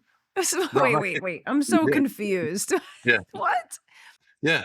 These are all positions you can run for. On our website, jointab.us, you can see it right there on my right here. Jointab.us is a seat finder. Put in your zip code, you can find vacant seats, number 1. Number 2, there's a new tab that is put up today called Lead Where You Live and explains the 3 seats that you can run for. Local government, then you have the judiciary, the judges, and then you have the precinct seats. You can read about it. How do you get in? What do you do? What's the job title? Does it get paid? All these kind of things. So you can just literally, it's so simple to go through. And you can step up tomorrow, Drea, and you could be a judge somewhere. Think about that. Now that sounds funny, but think of it this way. You got a chief magistrate and he appoints, Tyrone and Jim Bob, and they're beholden from the very beginning because they're going to give him a robe, give him some power, give him some good money and say, you'll stay here as long as you do what I say. That's how the activists take over. That's what they do every time. And we have that opportunity, but we're too busy working, paying bills, taking care of the kids, running to the grocery store, and doing the things that Americans do. We're too busy doing that, right? Meanwhile, they're filling the seats. That's got to stop. We need to reverse that. We need to take those seats back. We need to take America back. Simple as that. People with integrity. And then you'll come back. Once we'll take it back, and then we're going to bring you back here to run the show. And then you're going to run for president. I'm building the infrastructure. Everyone's called for something. I get that comment all the time. Why don't you practice what you preach and come back and run for a seat? All right, let me tell you this. If I ran for a seat in some county or whatever, and I got it, okay, I would influence that county. It's actually a dream of mine to turn a county into a magnet for investment, for real investment, for industry, for students to come in, to relieve their student debt in certain ways that I've already planned out, to lower the medication costs, the health insurance costs. I have plans for all this stuff, right? But if I'm in one county, I'm only doing it in one county. My goal is much bigger than that. My goal is to educate citizens to do it themselves. Yeah. To make you the hero. I don't need to be a hero. I don't need to do any of this stuff. I don't need to be the guy in the camera. I don't even want to be in the camera. I worked in politics since 2003 with some of the top leaders in the world that you would know. No one even knew about it. You didn't see me making posts about that. This is because I had a calling. God spoke to me and said, you need to do this, or the universe, or whoever it was, right? Maybe it was both of them, right? Yeah. Spoke to me and said, because I'm not even trying, it's just flowing out of me like water. It's just coming. Every day I get new ideas and new thoughts and impulses and this and that, and I'm just doing it, and everything's working. Everything. Right? That's awesome. If I stop that to take care of one county, I'm doing a disservice to my fellow citizens. This is what I'm called to be. I wasn't serious. Not everyone is a bus driver, right? You don't need to run for president. Guy does. Guy has to run for president. There's one bus driver and 60 passengers. Not everybody's a bus driver. Not everybody's a cop. Not everybody's a nurse, right? Everyone has their calling, and this is my calling right now. Will it be politics? Look, Drea, if you know anything about me, you know my story. The CIA approached me. The Democratic Party approached me when I was living in Zurich, Switzerland, and they were going to make me a senator in Illinois. It's all in the books. Wow. Like the true I didn't know that. I didn't know that. The true deep state. They were going to. Bastards. I said, I'm Republican. They're like, doesn't matter. You're a poster boy for the Democratic Party. You look Republican. You're big. You're 6'4". You're 260. You're a combat veteran. You got a Bronze Star. You look good. You're perfect. And I was like, aren't I supposed to be doing something? Like, what would I be, what are the issues I'd be talking on? They said, what don't you understand about being a poster boy? And I knew right then, I go, hell no, I'm not doing this. So I turned them down. And they said, you're the dumbest and bravest person we ever met. Brave because no one turns us down. Dumb because now everybody knows that you turned us down. And it was bad news for about 10 years after that. Nothing I did worked out. So, it's our duty, and this is what I have to do. I didn't go through all the Opus Dei came to me, from the Vatican, right? The Opus Dei came to me, tried to recruit me, brought me into their head office, all kinds of crazy shit. And if I wouldn't have gone through that, I wouldn't be able to do what I'm doing right now. So in my mind and in my soul, I'm saying, like, I went through all this shit that I went through, lived in 10 countries, so I could do this right now. And so that's what I'm doing. And Drea, initially, he was actually dreaming of running for president. But I wasn't dreaming of running for president. I was being courted to run for president, and being prodded to run for president, and being pushed for president. And I said, I'm not going to be the distraction vote, number one. Number two, I wouldn't win because I'm not in the club, right? So the only way to even run would be to have a platform that's known, like MAGA, right? That's not why I did Join Tab. But if Join Tab gets to the point where when Join Tab gets to the point where we have that parallel roster of certified, citizen servant leaders, then it makes sense, right? If we got, a couple 100,000 people that are certified by Tab, and we're getting there, believe me, then it makes sense because people know what it is. We know what we stand for. I don't have to preach it. Right? I live it. Tab is basically based on my first book, Unleash Your Humble Alpha. It's all about honesty, integrity, transparency, moral courage, and accountability, and how to live that life and become the epic leader in your own life so that the rest of the world is radiated out from you. That's basically what this is all about. Right? And so I'm doing this truly from a soul space and not from a commercial space. I don't earn any money in politics. I've never earned a dime. And since 2003, I've never taken any money from politics. That's why I still run my businesses, because that's the only way I can make money, because I will not become beholden or an operative or anybody else that gets paid for politics. Unless, of course, you get a salary when you have a position. But besides that, no pay, not even for advisory, not even for speeches. When I speak at political events, I don't even take money. Listen, I've done nothing but lose money because of my big mouth. So I understand. Nothing but lose, lose, lose. I feel you. Wow. You. But I understand everything that you're saying here. I mean, for me too, when I started even just speaking out on my small platform, it felt like it was more on and it was a spiritual. Yeah. It was a spiritual shift in me. It had, and I haven't been focused on the news. And a guy knows that. Like now I'm trying to, as you guys say, triangulate all the secret society stuff, Yeah. from the myths to the religions to the control stuff. So I've just been deep into this sort of unraveling what came before the politics right now. So I don't know what's happening in the world. I just know that I lost everything because I had a fucking big mouth. So, even when Emily sent me your clip, I was like, I'm not dealing with the news. I don't really know what's happening in the world. I do know about, obviously there's people hate each other. I know that people hate each other in America right now, and that bothers me. And that Well, has to do with my spirit. That has They're nothing to programmed. do They're with being politics. programmed, and they're being programmed. They feel safe if they hang on to it because then they have an identity. Everybody's identity is what's most important to them. That most of them don't even know it. You ask somebody who they are, they're going to tell you, "I'm a dad, I'm a mom, I'm a CEO, I'm a business owner, whatever." That's not your identity, right? Your No. identity is who you truly are inside, and most people have no idea. So they grab onto something that makes them feel comfortable and safe, and that's what these narratives are for. That's psychology. That's what they do. It's a psyop. They're Yeah. psyoping the hell out of all of us. 100%. And I don't, Yeah. I think the regular person doesn't even know what that word No. even means. And that's a no, bummer. Literally every piece of public information that you're bombarded with is a psyop designed to feed a narrative that you actually want to hear. So Yeah. it's like heroin addiction. Yep. You're mentally, you want to hear the messages from the media outlets that you believe are supporting your beliefs, when Yep. in fact, they dictated your beliefs to you. They In the first zipped place. open your head, rammed them in, and not only closed the zipper, but they put a triple padlock on that son of a bitch.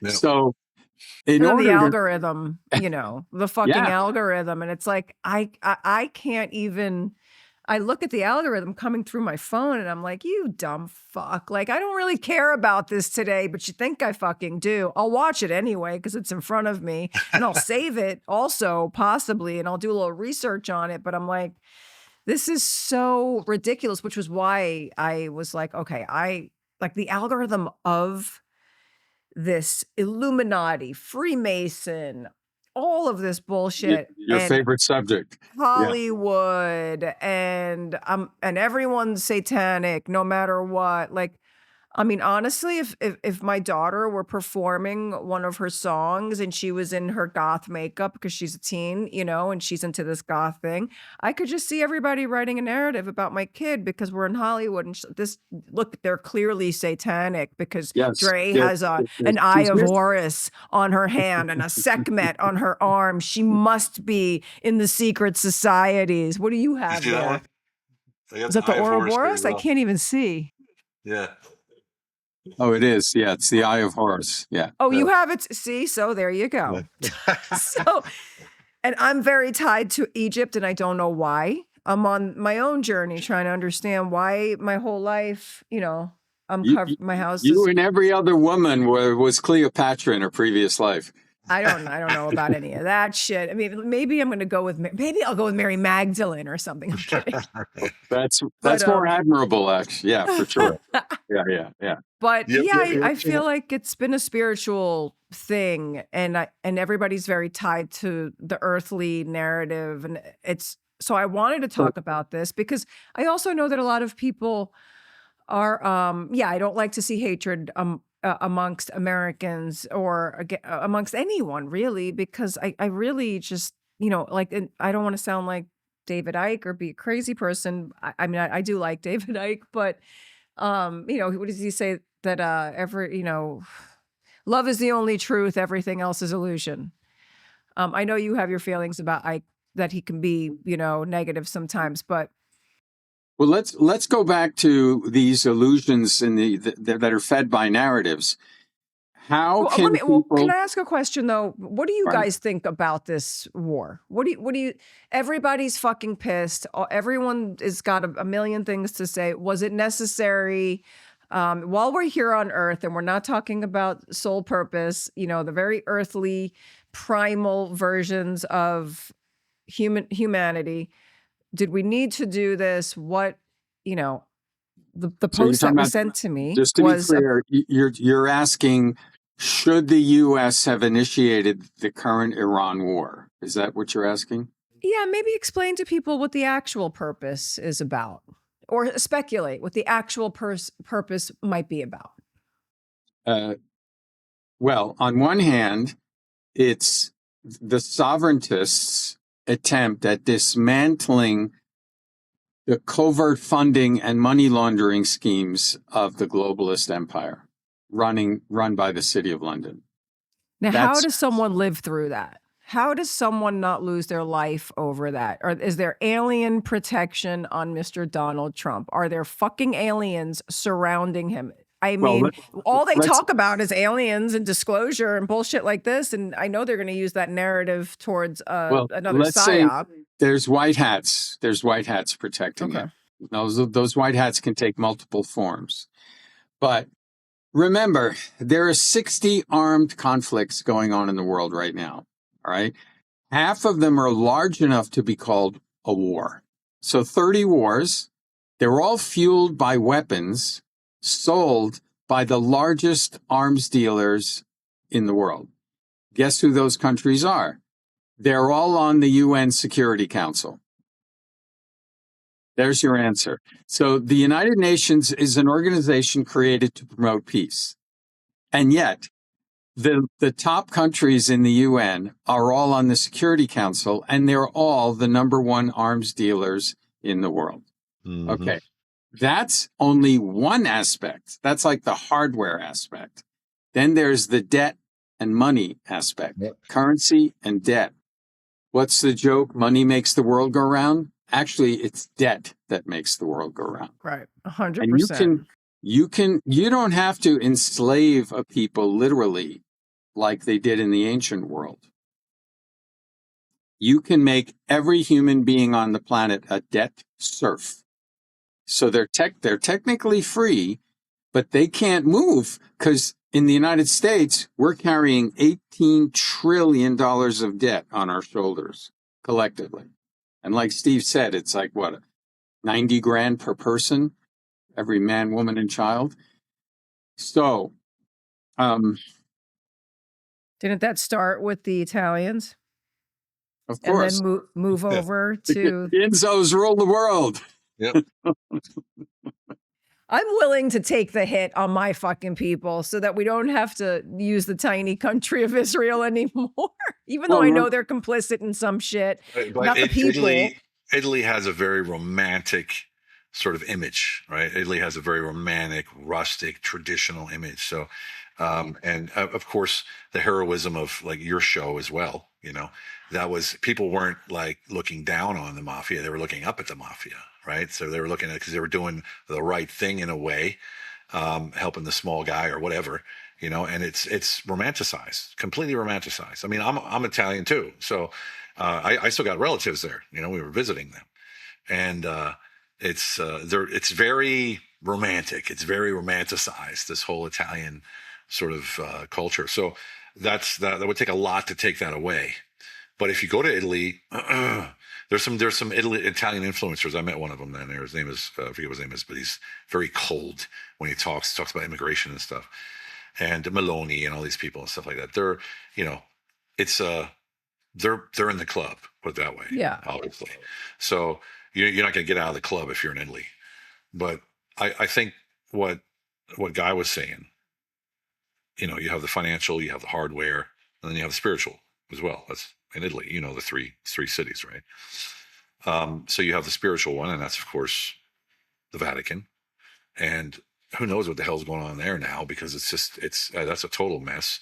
We have the Lord knows what he is as a pope. He's definitely not what he's supposed to be. But I don't know. It's a mess right now, but we can't be distracted by this kind of thing. We have to focus on one. And this is the one message that I keep getting back from people who I just spoke to a large media outlet today. And they said, one thing that struck me about you is you stick in your lane, right? You stick in your lane. Keep it simple, clear, simple instructions. This is how we do it. This is what we got to do. This is exactly the steps to take. And if we all have our path to take and we help other people on that path, when they get through my system program, they feel they're confident enough, then they move to the next one, right? Which is hopefully a handoff to someone good. Maybe Guy starts something or you start something or whatever. And we sort of pass it along, right? We sort of help each other move. And I see it by the people who approach me to do collaborations with me. Some of them aren't even close to being ready. They want to use it to grow. And some of them are the perfect fit. Where we could work together and explode the message to what I'm talking about, what they're talking about. So everything we're talking about is things that we cannot affect, right? The only thing we can affect is what you can touch. And the only thing you can touch is in your local city, council, county, commission, boards, school boards, library boards, special council. In Pennsylvania, there's a special board, right? In Lancaster, Pennsylvania, there's a special board. It has 3 seats, and they watch over $2 billion a year. There's no public meetings and no public accountability. So what do you think's happened to those $2 billion? You know what I mean? Like, these are the things that we can step into tomorrow. We can't go to Washington. We can't go to Iran. We can't go to Italy, right? But we can go down the street to our city council, stand in line, go in front of the speaker and say something. Right? That's what we can do. So all of this distraction that we have, it's fun to talk about. It's nice. It's interesting. We sound smart or whatever. But in the end, we're not changing anything by doing this except for information. If we want to change, we got to do it locally. Yeah, And- no, and I one of the- understand. I always just want to understand what's going on. I don't care about being right about anything. I Right. hate, that's what our whole ultra free motto is here too. It's like, you can be right, I can be free, because the information is going to continue to change. I'm going to have different feelings about things when facts emerge and stuff. Fluid. So, yeah, and I agree with you about the ground up. There are a lot of people here in California that have been fighting the fight, and a lot of them are going, like there's one woman, this woman, Amy Bond, she runs an organization called PERC that protects kids and with the vaccines and all of that sort of stuff. And she's fantastic. And I don't really know what's happening at a state level because I've been threatening to leave for the last 5 years. But we were hopeful with this kid Spencer Pratt running, and Yeah. he got destroyed. Yeah. He got fucking destroyed. I just tried to get him on the podcast, and he actually said no. Like, I'm taking a fucking break from this shit. Really? Yeah. So I think that he's going to have to reemerge because they just found huge discrepancies. I mean, they just found discrepancies with Mamdami's votes. And he was Oh. definitely a hired gun too. I mean, he's an actor. He's a kid. Yeah. He's the daughter. He's the son of a director. But I saw Naomi Wolf just pulled all these votes. Like, they just found all this evidence that he was 10% of the votes were fraudulent. But that's just happening nonstop, and that's Yes. I think people feel disheartened by that. Yep. But I agree with you. I remember when Kennedy was running and everything, and everyone's like, so what's going to happen once he's in? And we were like, nothing. We're going to have to continue on this path. We can't just go back to sleep. And a lot of us went back to sleep, and a lot of them, I'm not going to say us, a lot of these, like the moms and stuff, they're all out there fighting the fight. These women are It's fighting. funny you say moms. It's funny you say moms because the people that take action, that sign up for the seats, that write me, that call me, that Moms. buy the books, women over 50. Over 60% of the people that take action in TAB are women over 60. I'm not 50, surprised. Women over 50. It's crazy. When I did the statistics, I was like, you gotta be kidding me. They're Yeah. the ones that we have a sponsorship model too. You can sponsor us with $6 a month or $12 a month, $24 a month or whatever. Because again, I don't make money from this. It's got to be supported on its own by the citizens because it's a citizen-led movement. and it's mostly women. It's mostly That's women. interesting. I love that. I think women are starting to realize they don't need to be fucking feminists to remember their motherfucking power. No, it starts with school boards. I mean, Yeah. if you have kids in public school, the school board is the ruling instrument over your life. Yeah. Absolutely. You have to Absolutely. get on that school board, guy. That position's open right next to you, right there in Well, Little Italy. Yeah, I know. But you see, I'm leaving New York, so I don't want to invest too much in this place. Guys, I want to just stay in California forever. It's just so beautiful and sunny It and is. warm. It is great. Yeah, but not the city of Los Angeles. Outside of that, What do you guys really think is coming to America? You really think that we're going to have a complete collapse, you know? No. And no. Well, I don't know. Look, not a complete collapse, but look at it this way: if you want to look at demographics and what's going to happen, look at where major corporations are moving to. Right, that's usually an indication why they're moving. There's a reason why they're moving. Right, they're moving to the middle of America. They're moving to Texas, moving to like Idaho, Wyoming, Wisconsin, all these different places, and the coasts will be where the trouble is. The big cities on the coasts. That's where the big trouble is going to be. is it going to be a tsunami of water, or is it going to be a tsunami of crime? Well, Crime. It's already a tsunami of crime. I'm used to that. I'm from fucking New York, man. I was Yeah, but fine back in in the the day- Dinkins era. I didn't care what was going on. But yeah, I remember that. But back in the day, it was like there was an honor among thieves kind of thing. You know what I mean? It was like it was a different kind of crime. Now it's Yeah, just this a feels free for all. controlled almost. It's like a free for all now. It's just bad news. well, Or maybe it's that we're old. No, I mean, look, when we were growing up, our parents would kick us out of the house and on a non-school day and say, "Don't come back until dinner time."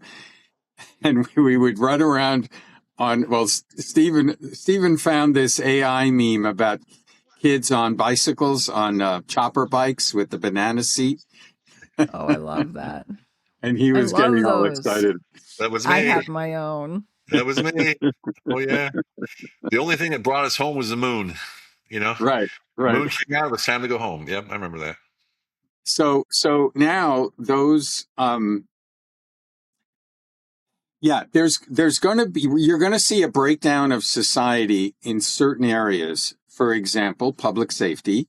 You're not going to feel comfortable unless you're like Stephen and I, like, don't fuck with me, motherfucker. But, if you're an elderly person. You can include me in that. Yes, because you have a baseball bat with barbed wire wrapped around the top. I have one that says The Sopranos behind me somewhere. I don't know where it is. The nail spike. What about the biometric stuff? What about all this biometric? People are up in arms about it. I'm like, we're already being followed on our phones. Like, why is everybody so fucking freaked out? But I mean, Guy, you've said 1 foot in, 1 foot out of the system before. Like, we can't just. Yes. As citizen servant leaders, you have to have 1 foot in the system. So you got to use the banking system.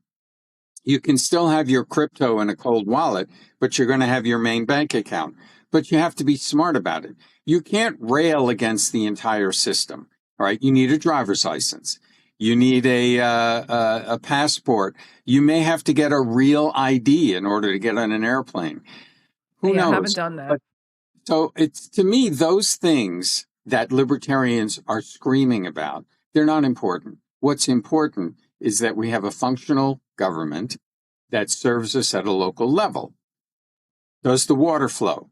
Does the sewage system flush out all the crap? Do we have electricity? Do we have not just electricity? Do we have energy? Energy is the life's blood of a modern economy. Without energy, nothing works. Do we have reliable and somewhat sustainable sources of energy? And the thing is, nuclear power right now, that's the way to go. Forget about renewables. We've got to go nuclear, but the new nuclear. So that's one of my things I harp on is these small modular reactors. You want a data center. You want to build a data-based economy? You need data centers that don't aren't going to suck the aquifers from all the drinking water that human beings need and aren't going to collapse the electric grid. So Yeah, these but are they don't need that local, water. They don't need that. Those data centers don't even need that water. First of all, right? you can have synthetic cooling liquid, but you also they don't need the water. They don't need all that water. This closed loop bullshit. I've heard theories. I've heard some wild theories about what they do with that water. Some of it saying they're pumping it into underground aquifers for their underground bunkers when the world goes down. Some of them say that they're recoding the water with the AI because water has memory, and we drink it and they're recoding it so that they're changing our mind. You hear all kinds of crazy stuff, but who knows if it's true? It could be true. Might not be. Might be true. Might not be true. Who knows? The original data centers did need a lot of water for cooling. Yeah, originally, yeah, of course. Yeah. So the new ones don't. But again, there doesn't seem to be any rhyme or reason. There's no national strategy for how we acquire energy and use it and distribute it. But these are the things that are important. Go ahead. Well, think of it this way. If when I travel to America, so I'm in Turkey, then I'm in Italy, then I'm looking at the Western world. The Western world's infrastructure is garbage. The bridges are cracking. The streets are crap, right? We have houses from the 50s and the 40s still hanging around that are all broken down and stuff. Our infrastructure in America is abysmal. I mean, we are on the lowest ranking, one of the lowest ranking of Western societies when it comes to broadband coverage or when it comes to bridges and roads. All these kind of things. It's like we live in one of the richest societies that ever existed on the planet, and our bridges are breaking, falling apart, and crumbling. Our streets are crumbling. It's because Why is that? corruption. Where's the money go? Look at your governor. Look at your governor. Look at all that money that went to Do homelessness. I have to? Yeah, I know. Oh shit. Hold on 1 second, guys. Hold on. Just let these guys fucking scream and yell for a minute. It's okay, Luch. It's just the Home Depot. But again, it's about the local level. That's Yep. the key. Yeah.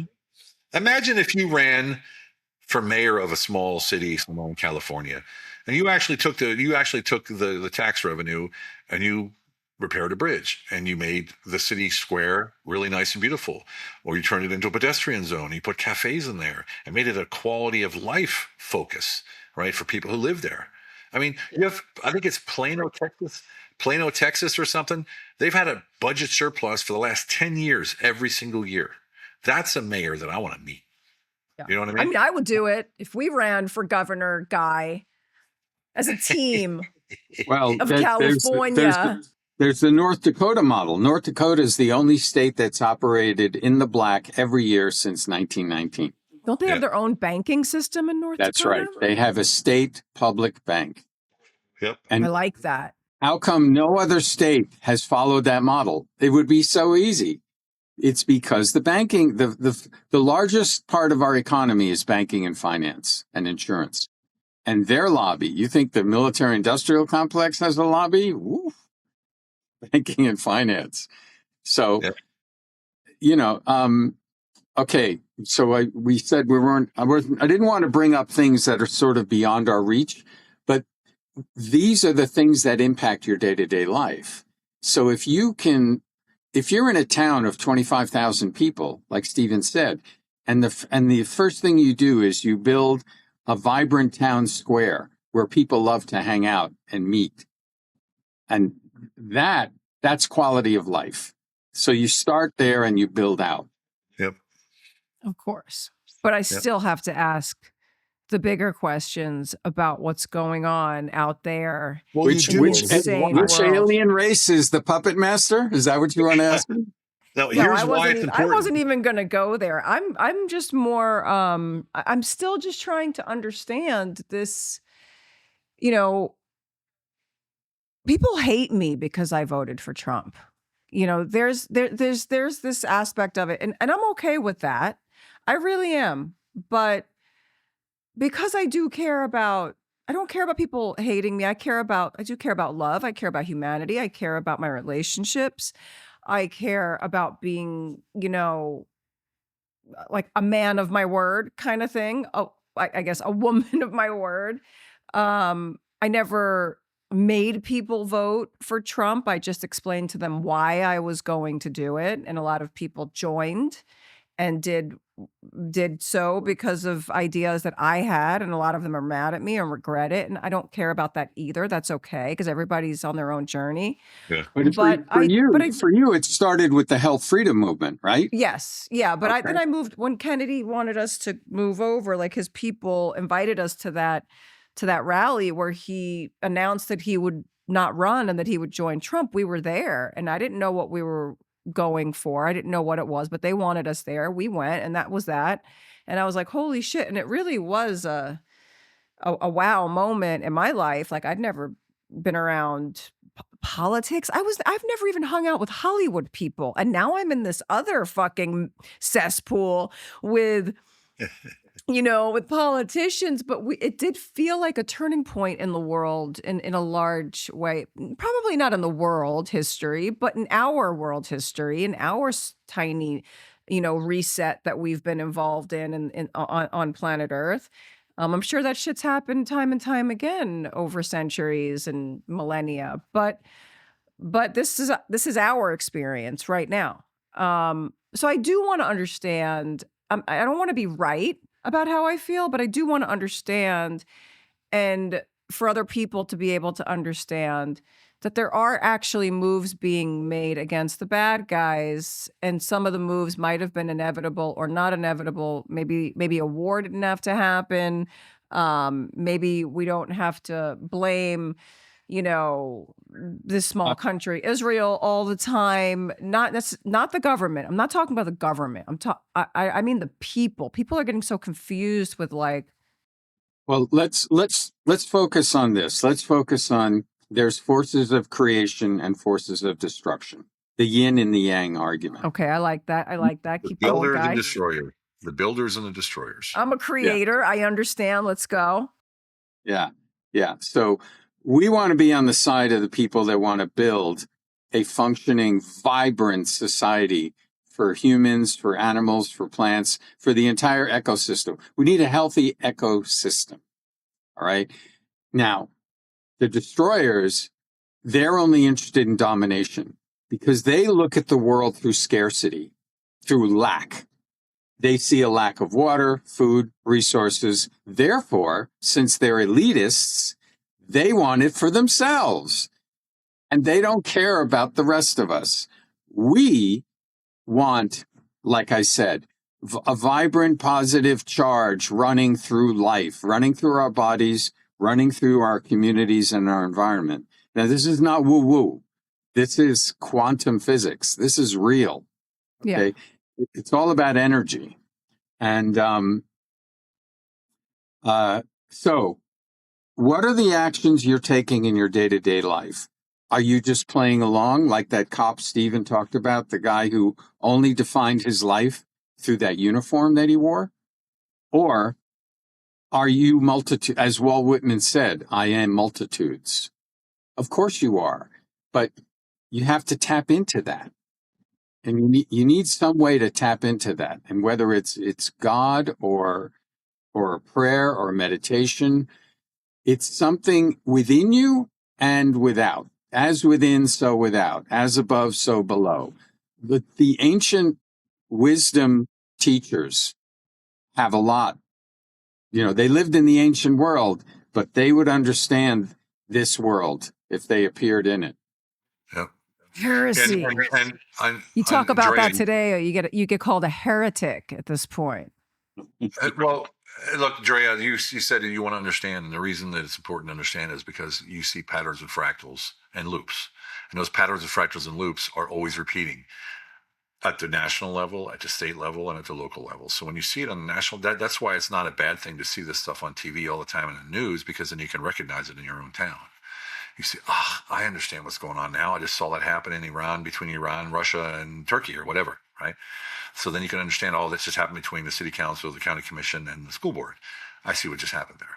So it's important you do that. And then, of course, as above, so below, it's sort of like the metronome for a piano, right? So as far as it goes left is as far as it goes right. And you're talking about the Kabbalion, right, guy? And, you know, Wow. I did 17 years of plant medicine. So I worked 17 years, Oh, wow. twice, 2 or 3 times a year with ayahuasca, San Pedro, bufo, combo, rapé, you name it. Like I did Wow. it. And we did it for therapeutic reasons. And we did it always in Peru with the Quechua tribe, directly at the Temple of the Moon. We still got a compound down there, partners of mine. And right at kilometer 1 of the Inca Trail on the Sacred Valley. And you know, getting those downloads that you get, what you're talking about, Drea, is you get real downloads with that information that tells you things that you almost can't believe. But because you're in a state of enlightenment at the moment, it's just okay. It is what it is. You don't try to analyze it or figure it out or whatever. It just is, right? So you take that knowledge, it's in you somewhere, and someday you'll use it. Someday maybe you won't use it. But like Guy said, everything's energy and vibration and frequency. Everything. When I was working for Andrea Bocelli, one of his guitar duos that opened the concerts for him, called Charisma, they had 2 classic guitars. They got 12 strings, really complicated. And they asked me, hey, could you manage us while you're working with Andrea? And I was like, well, I don't know, ask Andrea. So they said, yeah, go ahead. And I said, well, what's the big deal about, you know, classic guitar? I know it sounds great. And they go, no, come and listen to us. So I went to their apartment and they played. And I broke down in tears. And I was like, what in the heck is this? And they said their guitars cost 35,000 euros each because they were specifically built and tuned at 432 megahertz. 432 megahertz is the vibration of the planet, of course, the birds, the trees, and all that kind of stuff. And anything that makes noise in nature, it's 432.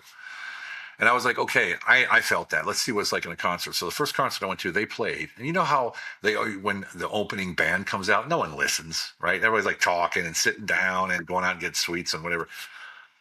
The whole audience just stopped and we're cried. just and in retrospect. And some people were writing poetry, and it was incredible. And that set the stage for then Andrea to come out. And then people cried, right? You know, I mean, it was incredible. So that taught me. I cried just talking about it. Yeah, that was an incredible experience for me, because now every time I hear Andrea, like I did 2 nights ago or 3 nights ago, I get tears in my eyes because that vibration comes back, that feeling comes back, that implant that they put in my mind, that sort of pattern recognition in my psyche kicks in. Right. So that's why it's important, like Guy said, is you need to tap into that. You need to feel it. You need to recognize it when it comes out and when it wants to come out. Because sometimes you're in a meeting, you're walking down the street, or you're in somewhere that's stressful, and it's trying to come out to calm you down, to show you direction, to show you the way. You just got to listen to it. And in some of those craziest situations I've ever been in, I tapped into it. When I'm on stage and I'm speaking, I've spoken on thousands of stages, like Mind Valley. I spoke actually 2 years ago in Tampa, right next to Tucker. And I don't even practice. I just show up and, okay, bring it. And it downloads the knowledge that I have, the experiences that I have, and then the frequency that I embrace brings out whatever's supposed to come out in that moment, at that time. And when you can do that, you're the master of your own destiny. It doesn't matter what's going on around you. It doesn't matter who's doing what, why he's doing what. You don't have to live in that frequency. You don't have to live even in that matrix, right? You live your own life. You are the master of your own life. And I tell you, that's true freedom. Freedom isn't a piece of paper. It's not money. It's not, that's all little pieces of it. But true freedom is knowing who you are, your identity, and living through that. It's fucking incredible. Yeah. Who am I? Who am I? Why am I here? Oh, What an is my acting mission? lesson? What is my mission? Are we in acting school? Because it's the same thing, to play a character, to be someone else. So think about it. And it's pretty fucking interesting. I mean, yeah, this podcast could have been about something totally fucking different. We could have been talking 432 all day long here instead of talking about what's happening in the Middle East. But I was so struck with that, with the, you saying that there was going to be some kind of announcement made, possibly, blah, blah, blah. So I was like, all right, I'm going to do one more earthly episode.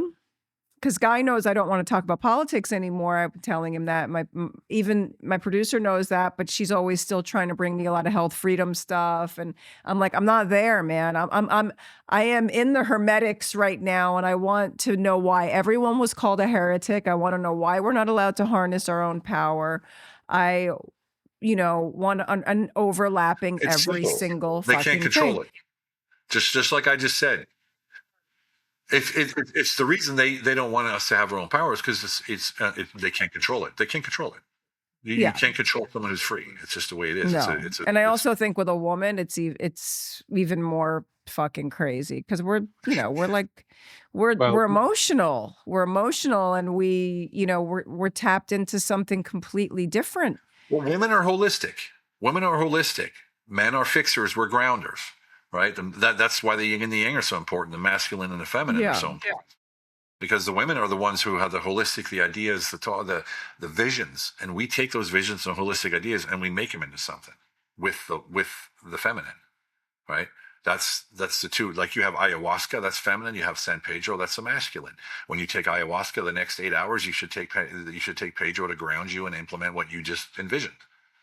I've always wanted to do all those things, but well, let me know. I can. My mind is I'm seeing things. Like, I see things without. I'm also. I can put you in touch with them in Peru. They're from South Africa. It's a family. It's a mother and two sons.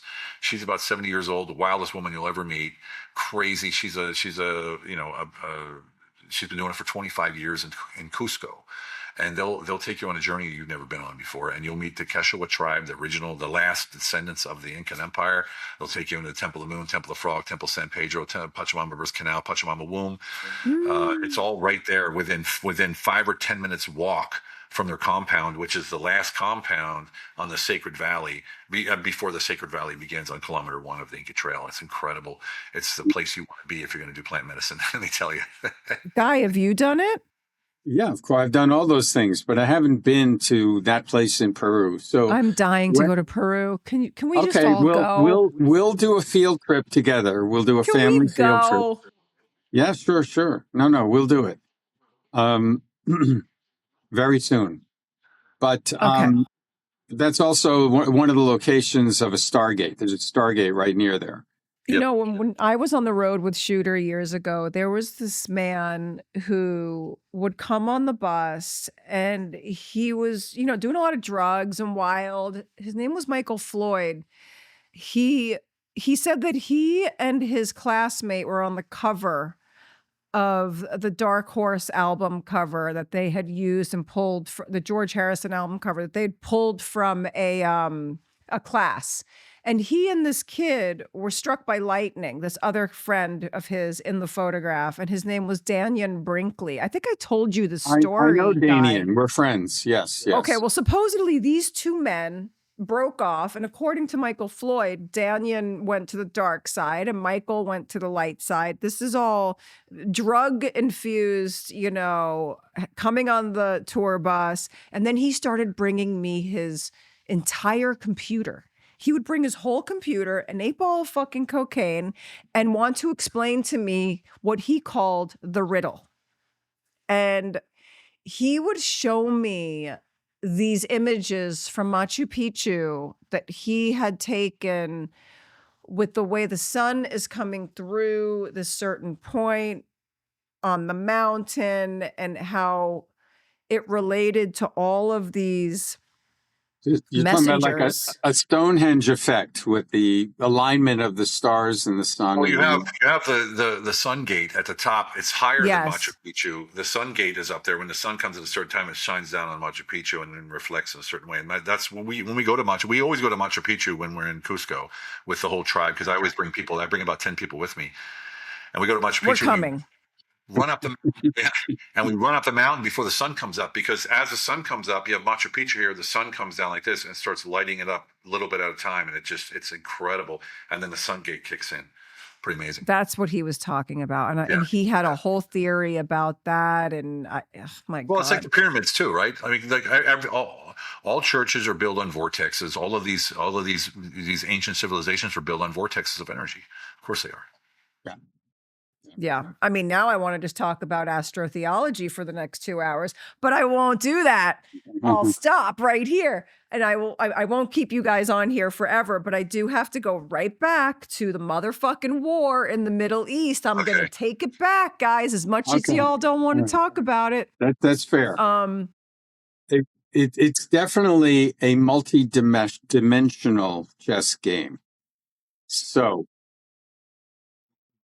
you've got two stargates there. So in the ancient world, we're talking about the seat of Western civilization. I So love that you're also, going towards the Stargates Yeah, on the yeah. border of Yeah, Iraq and, yeah, and Tehran. Let's fucking go. And while you're at it, you might as well bring up the fucking Iraqi dinar. Go.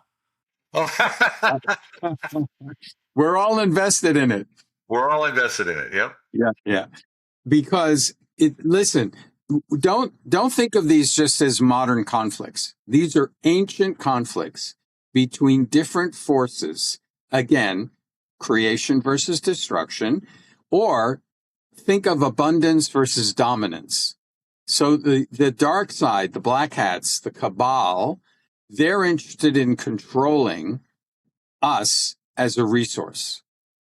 We are interested in our God divinity. We are in awakening our divinity because we are God. Okay. And this is a critical moment in human history because all these forces are converging in this one geographical area. So it's not just a war of Israel and the U.S. against Iran or the Saudis against UAE or whatever.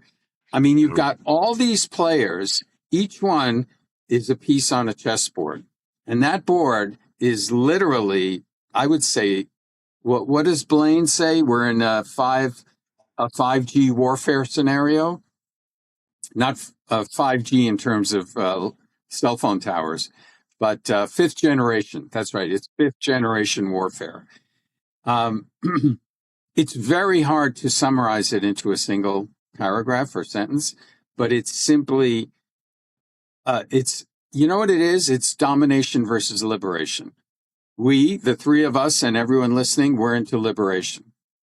Then the dark side, again, they look at the world through scarcity, not abundance. But We focus on abundance. They focus on scarcity. Therefore, they want to control the resources. And the easiest way for them to do it is through war. and they of them, like the IRGC, which would possibly be controlled by They're low-level globalists. tools. They're instruments for levels way above them. That's the hardware of London, so to say, for that space. Yeah. Well, when we say that Trump is actually trying to dismantle the globalist agenda, when he said he was going to drain the swamp, and everyone's saying he's not fucking draining the swamp, he joined the swamp, he's in the fucking swamp. Obviously, you have to be in it to know how it works. I think he's been in it his entire life. I mean, you guys being military and stuff like that. I mean, you don't. How what's the only way to know your enemy or to keep them close, bring them in? Everybody couldn't believe some of the cabinet members, some of the people that he has close to him, all of that stuff. Right. But again, going back to, if he takes on the beast directly, he'll be wiped out. You can't do it.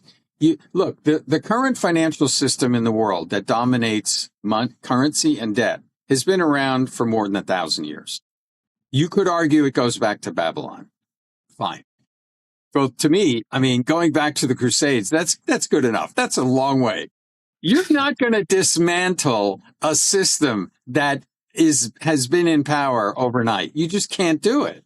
And you can't do it. You can't do it by getting rid of a few representatives and senators and a few. Yeah. You know, I mean, kind of. It's like batting a swat. You know, swatting a fly away. That's all it is. Because the foundation's still there. So it looks to me like it looks to us like he's working on that foundation. My question is again, though, what are we going to get? You know, I mean, are we going to get more of the same, just controlled by different people? Is it going to be more freedom? Is it going to be less freedom? More control, less control? You know, that's what we're looking at right now. So, well, where does the stable coin fit into that? Who? The stable coin. Oh, yes. Because that's control. I think stable coins could be a Trojan horse into central bank digital currencies, but they could also be an instrument of freedom. It's how you use them. Learn how to wield the instrument. Don't deny their existence, because there is a momentum, there's an impetus that is pushing in this direction. Cryptocurrencies, blockchain-based finance systems, what's called the quantum financial system. It's coming, all right? Just figure out how to play on that on that field of zeros and ones to serve your own higher purpose. In other words, if we have to convert all US dollars to stable coins, live in that field. Just don't believe that that field is the definition of who you are. It is an instrument for you to achieve much higher power. If you want to look at it in simple terms, in any system, there's always a way to get around that system or to work within that system to make the best out of it for you. There always has been. There always will be. In every system there is. And so, like, accept it for what it is, and then deal with what's in front of you, and try to make ways to work around and out of it. Like I said, we keep 1 foot in, 1 foot out. And I've always seen myself like that. That's the first vision I had when I went on my plant medicine journey back in 2006 or 5, whenever it was. I saw myself standing over a river. Right was light, the left was dark, the river was in the middle, and my feet were on both sides. That's the first vision I ever had of me on a plant. It's a great one. Wow. Yeah. Yeah. And I realized right then what my job was.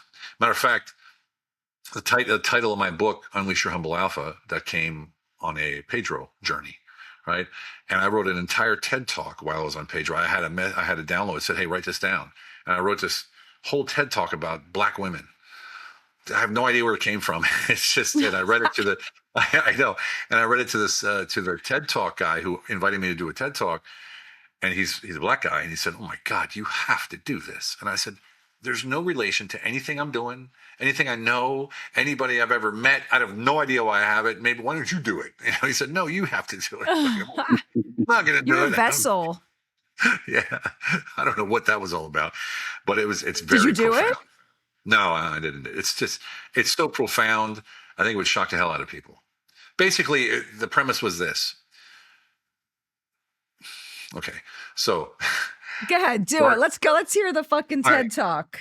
Dark women, Black women, anywhere on the planet, they're the most oppressed. Doesn't matter where you are. Aborigines, darker Indians in India, right? Black Israelis, dark Moroccans. Like, the darker the woman, the more oppressed they are, right?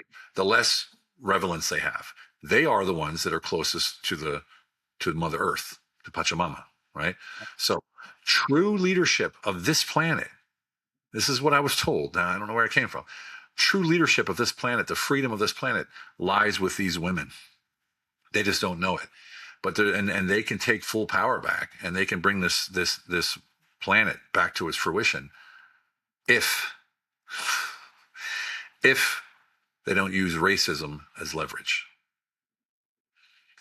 That was basically the premise of the entire message. And me as a white, cracker, going on stage and saying that, I don't know, you know what I mean? Like, I don't know how that would go. Cultural appropriation. They would have been like, listen to this honky motherfucker going. Yeah. And he said, no. He said, no. You have to, because if we say it, he said, if I say it, it'll just be like me preaching to the choir. He said, but if you say it, maybe people will listen. I'm like, dude, I'm not ready for that right now. So it was like 5 years. I love that. So these women have to trust their divine feminine power within them. Man, I think it's beyond this country. I think it's been for millennia now that women have been just, and I'm not like some crazy feminist. It's more on a spiritual level. Like, I think that we've been kept down because of the power. But by the way, though, I think that there is a fucking full resurgence of people trying to understand and people trying to remember who they are. Not even try to get to know who they are. I think they're trying to remember where they come from, and I think that's why I'm continuously we spend our whole lives searching for that. Yeah, we Yeah. spend our whole Yeah. life searching for that. Everybody does. Everybody searches their whole life for that, because that's when you find that, you got the holy grail. Yeah. That's what I feel like that these days. The path of discovery is endless, Yep. but Yeah. there are certain thresholds you cross, like Stephen and I have crossed, Yeah. and everyone can do this. Everyone, and you may not even need the physical journey to go to Peru. You can do it wandering through the local forest, climbing I a like mountain. my earthly pleasures of getting to know the planet that I'm on at this very moment. If you live near a desert, take a walk in the desert The and sit. thing about it is, when you get to this point, you're basically bulletproof, Yeah. right? You literally feel like, bring it, whatever you got, bring it. You can't do nothing to me. You can't take nothing from me, because I ain't got nothing, at least not in my name, right? You can't do anything to me that hasn't been done to me before, except for kill me. And if that happens, you can't stop it anyway, right? So, I mean, like, what's left, right? Yeah, that's Insult what I me, tell go my for it. kids. Yeah. Let You the know, force be with you. yeah. Remember where you come from. The minute you start to remember, I feel like everything changes. And I still don't know where the fuck I came from. I'm always just searching in symbols and things and, you know, different walks of life and I guess different spiritual teachings and stuff. And I mean, Most often, I'm so into it. what we search for, we're looking over the edge of the plate, and almost everything we need is in the plate. Oh yeah, for You know? sure. But I'm still trying to understand. I just Yeah. so interested in the evolution of everything. So it's more about that. Like Yeah. I'm right there. No matter Awesome. where I go, there I am. I'm good with myself, even though, you know, it took a long time to get here for sure. Yeah. It That's what took a Ram long Dass time. said. Yeah. And now is it? Yeah, Ram Dass Um, said that wherever you go, there you are. There you Yeah. are. Yeah. It's That's why so I laughed. funny Yeah. in the pandemic, I would have Blackjack read from that's my son. I would have him read the Ram Dass book because I didn't, you know, we were like, what are we doing? I got to teach this kid something. We're homeschooling. What are we going to do here? I'm not going to teach him any of the history they learn in schools. I'm going to teach him some other shit. But Well, in yeah, the sense, you do have to know your own history. Just don't be a prisoner of it. no, That's the thing. It's a springboard. When you achieve, you know, the Frank Zappa. Once I saw Frank Zappa in a concert, and he stood up there and he said, "Data are not facts. Facts are not information. Information is not knowledge. Knowledge is not wisdom. Wisdom is not truth. Truth is not beauty." So there are these steps. he's so cool. Yeah, yeah, He's been in this house, by the way, because this is one of the houses of his hood, and all the musicians lived in this house. yeah, Lots yeah. of parties and whatnot. Laurel But I Canyon. do Yeah, love Frank Zappa, man. He was an original for sure. All right, before I let you guys go, yeah. is Trump trying to do something decent? I got to ask the earthly questions right now. Is he trying to do something, even though I there's believe he's trying to do nuance? something decent. He's trying to do it in a way where he preserves what's there without destroying everything. Because most people say you got to destroy everything to rebuild it new. I believe he's trying to do something good, and I believe he's trying to toe the line or walk the tightrope. In order, it's sort of like give a little, take a little, give a little, take a little, right? I mean, Yeah. he is making stretch. People always talk about what he didn't do, but why don't we talk about what he did do? Why don't people I start agree. focusing on what he has done? He's done a lot. He's done a lot, right? He always asks for a lot and then takes a less, right? Like all the tariffs. I'm going to tariff you 200%, and then he takes 5%, 10%, 50%, whatever it is, right? He's always going out there with a big ask, and then he goes back down. So it doesn't look like he's losing, right? He's always still winning. He doesn't care, it seems to me, what people think about his actions when it comes to the economy of America. He cares about his personal sort of image, but it doesn't care about that stuff.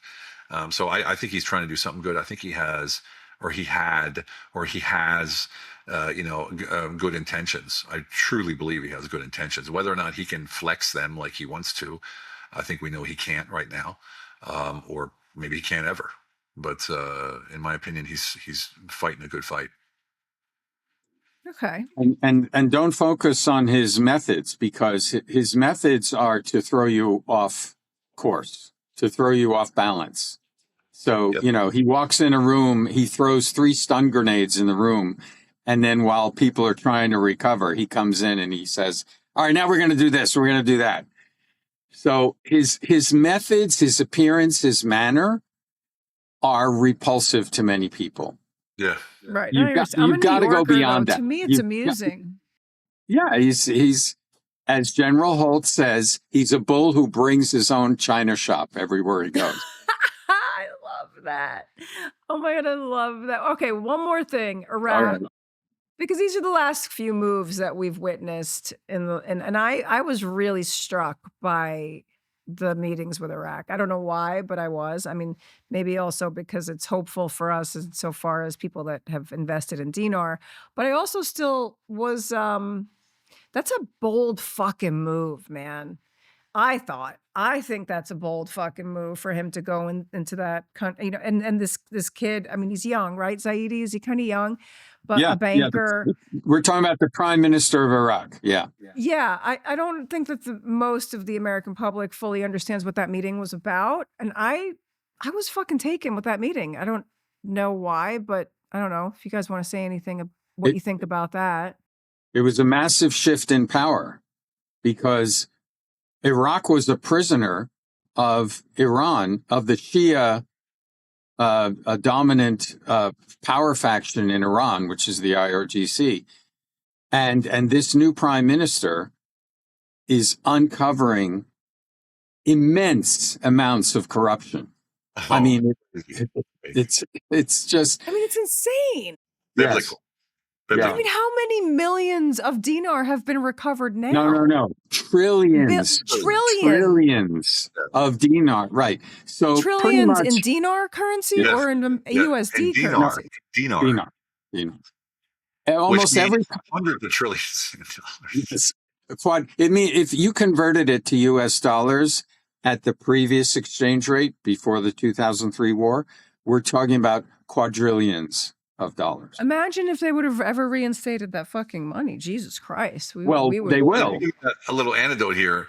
Yeah. This is why it's interesting to see that you have Ukrainian operatives in Iraq doing bad things and blaming it on activists because they're trying to disrupt what's happening there, what Trump is bringing there to the sovereignty of Iraq, to the oil deals that we're making with Iraq, because he's setting up that sovereign movement with these different countries. Ukrainians. Yeah. They caught Ukrainian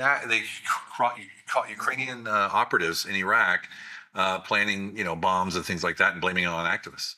Yeah, because the Ukraine war is winding down, Russia's winning, and the city of London has been propping up Zelensky all this time. Yeah. And now they want to link the Ukraine war to the Iran war to keep it going in perpetuity. Is this the Azov battalion type shit? That's some other thing. Those are just they're not neo-Nazis. They're the original Nazis. Right.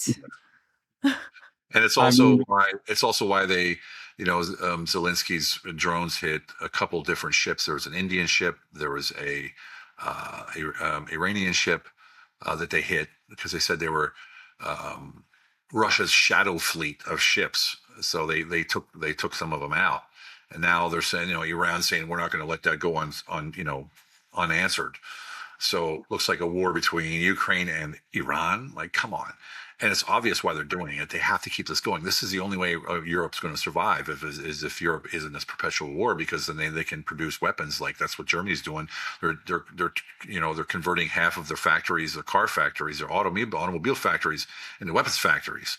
But that can't last either, because taxpayers pay for that. That's not self-perpetuating revenue. That's tax revenue, right? So that's not going to last long either. Europe is bankrupt. Germany is the core power and balance of the European economy, and they're crashing hard. I mean, they're in a free fall right now. And in order to save that, they have to keep this war going, because it's that circular money move that keeps going. It goes into the weapons, comes back to Europe. What does Gerald Celente say? When all else fails, they take you to war. Yeah. And that's what But the all, year. all those guys, all of the guys that like the Napolitano and McGregor and Salent, like Yeah. they're all they hate Trump now. Because they're focused on what they know Yep. as Yep. baby boomers of the power structure. They look at the power structure of the world from the lens of the 60s and 70s. It's And, completely changed now. and Do you not think not you only guys see that, things differently just being in the military? well, that's what I say. They're lifers, and they were lifers in the military 20, 30 years, right? So or in the State Department or wherever Ritter was, in military and State Department, and you get stuck in that rut, and that's the only thing that you see. That's the movie you're watching, right? So you apply all things going on to that movie that you know very, very well, because that's where your knowledge base was formed. The 2008 financial crisis taught me that I have to adjust my view of history. I can't just look at history through a military, diplomatic, political lens. The underlying engine of power is money, debt, and banking. And the banking empires are driving all these conflicts. And so if you're only looking at it from let's say, the Judge Knapp perspective, you're right within that limited perspective, but you're missing the underlying conflict. And Trump sees that. Now, if only he could communicate better. I mean, he's really a bad I communicator. know.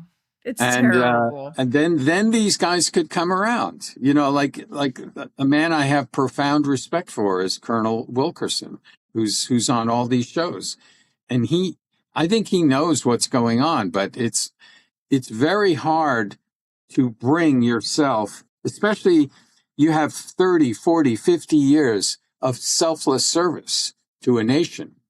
It's very hard to say I was serving the nastiest people you could imagine. Yeah. It's You said that about the Sean Ryan too. Like these are all people that are, very devoted to what you too, I'm sure. I mean, you were in combat. So it's got to be a hard pill to swallow when you realize that you're just, fighting billionaires' wars and Well, not defending that pill, Americans to a degree. I swallowed that pill on the battlefield right after the war ended, in Iraq on Highway 8 outside of Basra, where a little girl on the street came towards me in a pink dress, and I was wondering why she was wearing a pink dress, and she had her arms out like this, and I thought she was playing airplane. She was with some older woman, and she came closer, and I saw that she was burnt from the neck down, and that dress was on top of her to protect her skin that was raw.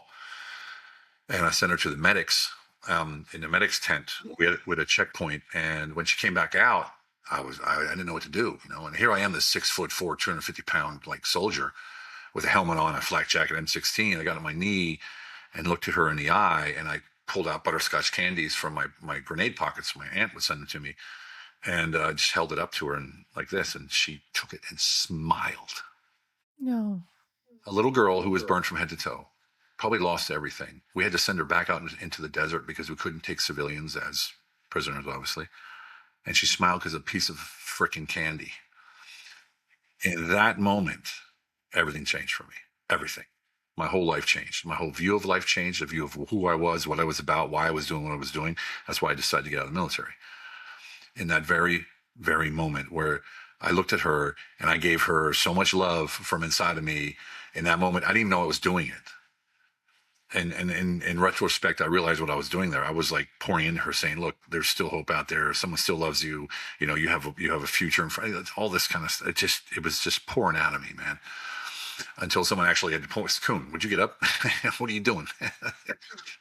Yeah, it was one of the toughest things I ever went through in my life, I have to tell you.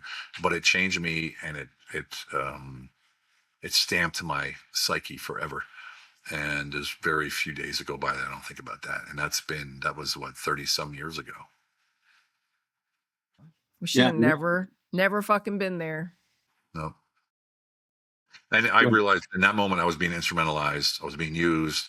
I was just a pawn. I was just a little, because you live in your world. I'm carrying a weapon. I got a flak jacket and a helmet. This is my world, right? You're nothing. You know what I mean? Nothing. Millions of people in that country. I'm standing there by myself on the side of the road thinking I'm somebody. I was nobody. I was just a cog in the wheel like everybody else. And it was disheartening to say the least. It was really hard to operate after that. I can tell you, it was really hard to do anything that anyone told me after that in the military. It took me about a year to get out after that, but I got out. Oh, wow. That's too Yeah. long. Yeah, After yeah, that, it was, if it it was if it tough. affected you that way, if you It were was tough. wired that way, because Well, some nothing people made are sense not. anymore. Nothing made sense anymore. Like, why am I doing this? What am I? I don't care if I clean the tank. I'm never going in that thing again. Right? I'm not a pacifist. Don't get me wrong.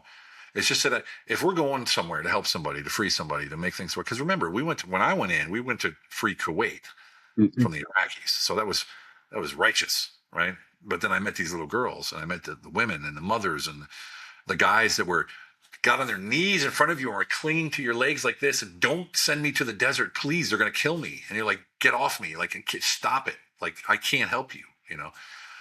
And when I talk about war, it's never about the things that I did.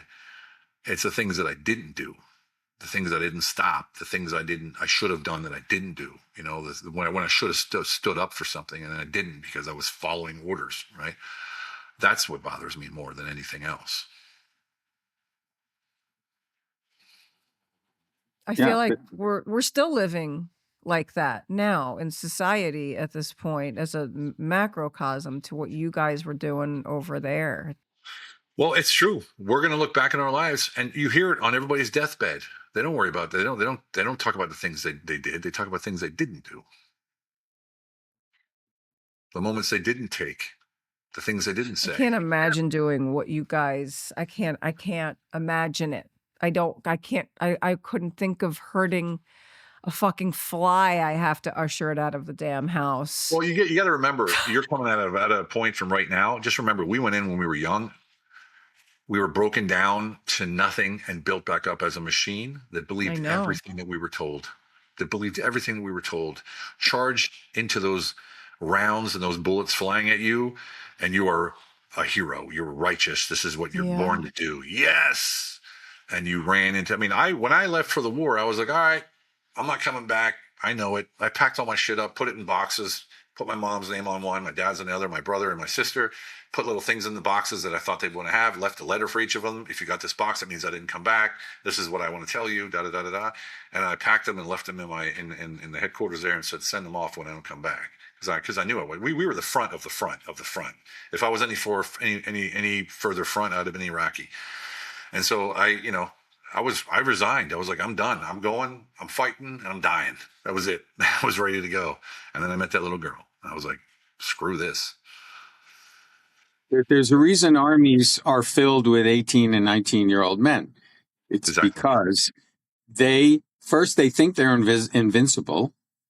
And second, they're willing to sacrifice themselves for something higher. In this case, it's a flag. Always. Yeah. And that's wars depend on legions of young men who are willing to do this. And women are pretty smart, like let those guys go off and do this stuff. Sure, there are plenty of women in the military now who want to play the male role of self-sacrifice, but that's not serving the feminine. That's serving the masculine. Yeah. Emily asked about this draft thing that everybody's talking about. Is that real? Does that have legs? That doesn't have legs yet. That would have to go through Congress. Then Trump would have to sign off. That's not No. Well, there already is a draft registration. Yeah. So you have to register, but there is no draft. Selective service, I think it's called, right? Yeah. But that 18-year-olds will automatically just with their social securities be. But that's old. That's old news. No, that's not some new development. Well, we don't need World War II level staffing in our. We had 100 infantry divisions in World War II. We don't need that. Wasn't the last draft in like 73 or something? Was 70, yes. It was the one I was in. It was 73. were there, how many boys were drafted then? Not that many. No, the war 'Cause was that was already, at the end. yeah, the Vietnam War. Vietnam. Yeah, it was pretty much over by then. Although Saigon didn't fall until 75. 75. But the point is, we don't need large mass armies anymore because we're using other nations as our proxy. And And technology. nonstop. And The technology. yes, because of technology, you don't need boots on the ground like you used to. Yeah. Not in the numbers, not No. not 500,000 troops. How You many know, when- people did we lose in this in this Middle Eastern segment of the last year that everyone is? I We mean, don't not know. There's no real numbers out there, but we know of at least 6. yeah. I mean, they're relatively low numbers compared to all the other people that are losing their lives. Yeah. We're getting away almost scot-free. Now, of course, if you're a family member of one of the fallen, you're not going to think that. It's a different story. All right. But you got to keep things relative. Look at the suffering in the whole region. Is it? I think I heard you, Stephen, mention that the what is it called? The merger that they're talking about. Is it the NDAA? Yeah. I don't. Is it Oh, Section 219? Yeah. I don't know the right words, but I have so many people sending me shit. This is why I'm asking you guys these questions. It's not like I'm Okay. dying to All right. fucking know, because I left the planet once Trump went into office and I went into the metaphysical space. I'm like, but people keep sending me shit and I'm like, I don't know how to respond. So I need to know how to respond without sounding like I'm losing my fucking mind.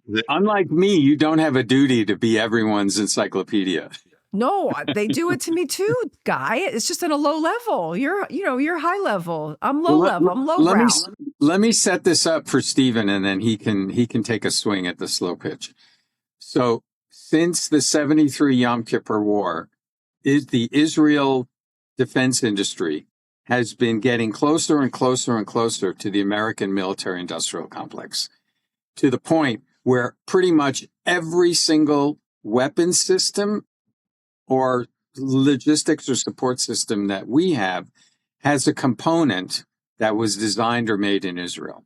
So there's already, at the practical level, at the procurement and contracting level, an integration.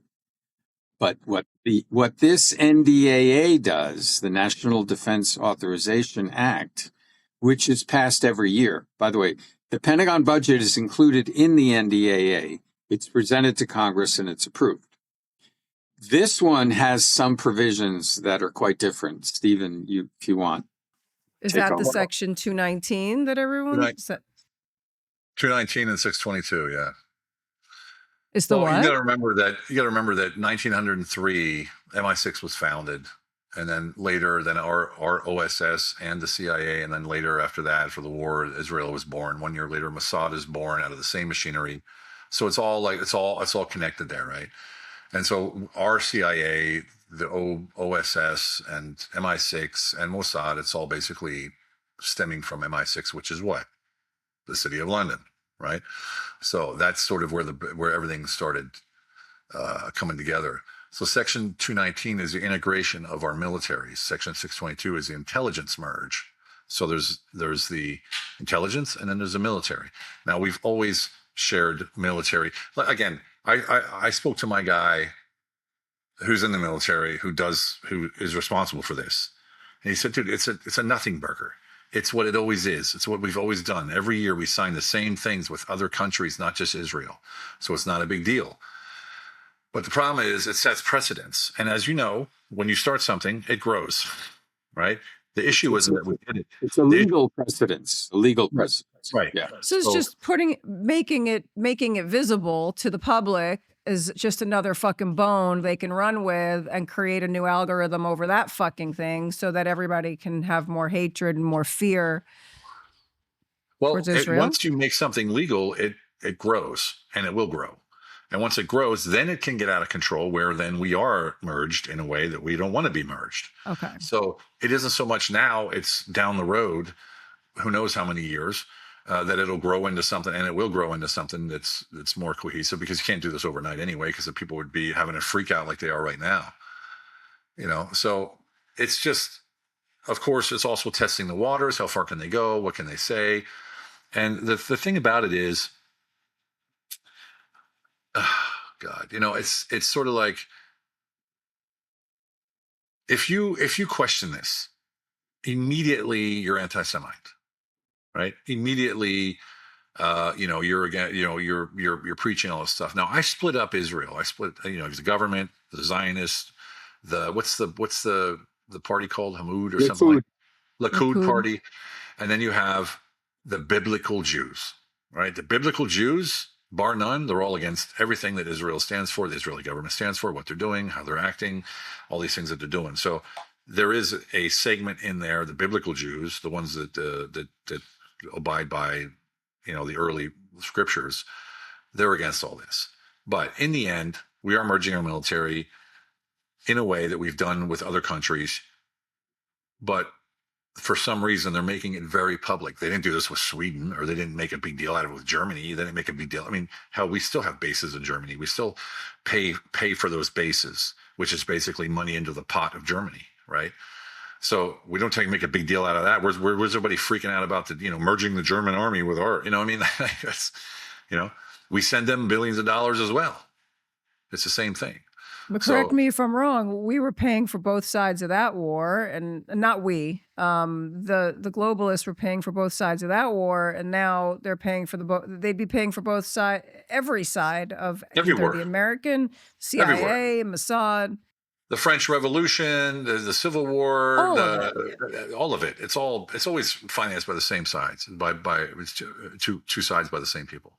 Always, everywhere is. That's what Guy said. It's all a finance. It's all. So people that are still freaking out are still just paying attention to the theatrics of it all, I guess. Well, we have to be concerned, because it might turn into something that we don't want, but then it'll be too late, because the seed's already planted and it's grown into a massive tree. So, we either cut that tree down, or we take the seed out right now. One of the two choices. Okay. Well, all right then. There's no easy answers, Drea. That's the point. Of course. Yeah, there would be an easier answer if we were Scott Ritter or Colonel McGregor. No. We could just say, but it's not the truth. That's not the depth. They're operating at a level of 2 inches down. We're Guy and I, we're operating like a mile deep, with Blaine on our side as well, so. But at the same time, I have a profound respect for them, because of what they've done and what they've contributed. Of course. And within their perspective, they're right. They just have to broaden it. They are perspective and they're right. But when that perspective is being lauded for, let's say, the other side, to make this side or that side or Trump or somebody look bad because that's what they're stuck in, well, I'm sorry, I don't excuse that. Right. What I mean? Like I would call McGregor or Ritter, both of them out. Some of what they say is very valid and it's very true what they say, but it's not the full picture, like you said. And if you refuse to acknowledge it or even look into it, well, then that's your issue, that you're causing problems like that. And I don't excuse that. There's no way in hell I can excuse that. I have respect for them as what they've done and what they've accomplished, but I have no respect for the way they're acting right now, because they have to know that they're only telling half the story, or maybe even a quarter of the story. Well, that's how I feel about a lot of these journalists too. I'm like, you know where it originates. Why not even just say it? Well, because a lot of journalists are on the take. They're Again, why are they on the take? Because they've gotten to a certain point where they get a certain amount of money and they're used to that lifestyle and they can't get rid of it anymore. They have to stick around. It's the same thing in Hollywood, Drea. I know you saw it. People did things they don't want to do. I have friends in Hollywood. They do things they don't want to do because they don't want to lose their slot, their space, their role, their cast, or whatever. I wouldn't understand it. I know you wouldn't. But I'm sure you know people that have done that and sold out. No, people I don't even know selfish. anyone. People are selfish, and if you notice, most of the globalists, a lot of the globalists, at least in Europe, they don't have any children, and that's what they specifically choose is people who have no children because they have no conscience. They don't worry about the future. They worry about them and their world. Right. Yeah. So I think just the breeding of hatred, and I'm trying to understand people that I really truly do not like myself. I don't do I good. like Bill Gates or fucking Anthony Fauci, but I want to understand. Like I want to understand Well, all of them. for them, when you're talking about their level of thinking, I don't give them the leeway I would give to the military veterans we were just Of discussing. course. Because No, of course. I shouldn't have even yeah. said that. I just mean that, I just always want to give people the benefit before I take them down. Maybe not those two creeps. I'm sorry. I shouldn't even brought their fucking names up. Let's retract that right now. Because now you're bringing eugenics into it. Those people, Forget it. they're The eugenicists. fucking- They the fucking think Fabians over Yeah, there. they want to eliminate 90% of the world's population. I know. Forget it. You're right. I'm sorry. I shouldn't have done. You know me. But- I'm all but over let the me- fucking place. Let me go back to when you have someone so powerful, you either do what they say or you're going to lose. And they're in that position where they have to belong or they're done. I mean, they've reached a certain point where they know too much, they talk too much, they did too much. They're either on that side or they're gone. And so they're basically slaves to the system now, or to that group of people, or whoever it is, the cabal or whatever you want to call it. That's still no excuse, but it is what it is. You're talking about the journalists. No, I'm talking about Fauci and Gates. Oh, Yeah. yes. Okay. Yeah. Sorry. But back to the war real quick, because this is an important point. There's a Shakespearean expression, cry havoc and unloose the dogs of war. When you start a war is a force of its own, and you can't control it. It can become a tropical storm or a massive tornado or a hurricane.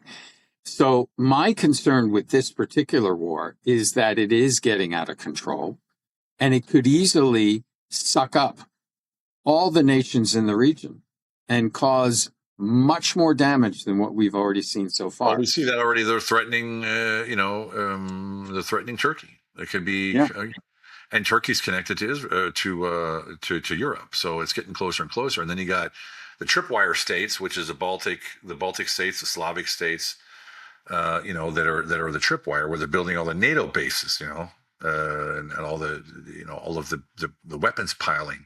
That's all the states that don't matter, the countries that don't matter to the Western Europe. So let the wars be fought there, Who's escalating though? Yeah, it is. That's what's the whole. Where is the actual?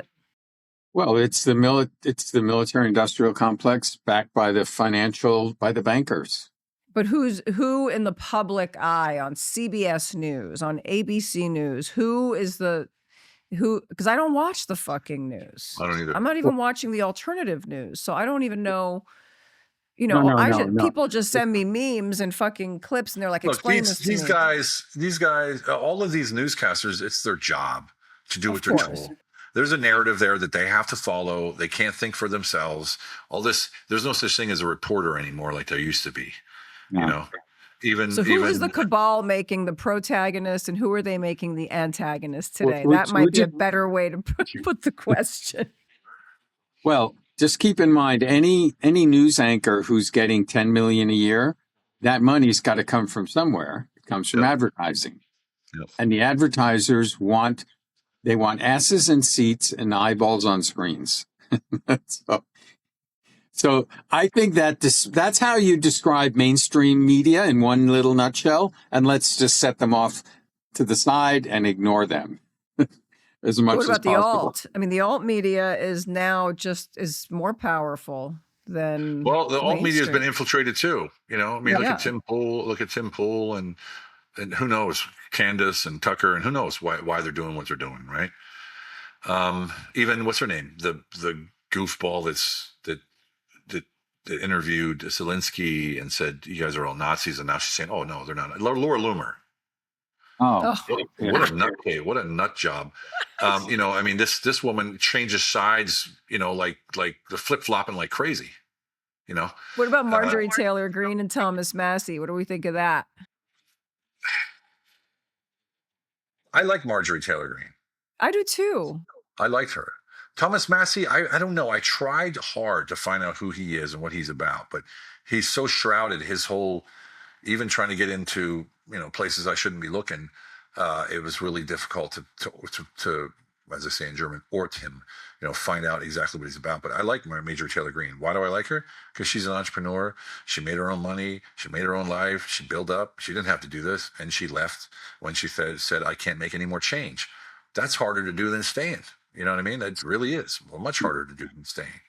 And so, like, I got respect for someone that does that. Like, I'm walking away from power. I'm walking away from influence. I'm walking away from stardom, or whatever you want to call it. So I respect her for that. And, you can tell by the way she talks, she has conviction. And someone who has conviction about what they're talking about, it's not just fluff or some stupid words or some, insults or whatever. It's real. I mean, Trump really hated Massey. I mean, I know he's mad at her too, but he really went after Massey, and then Well, having to have that's the APAC deal with making sure that he doesn't get reelected. That was a big nut.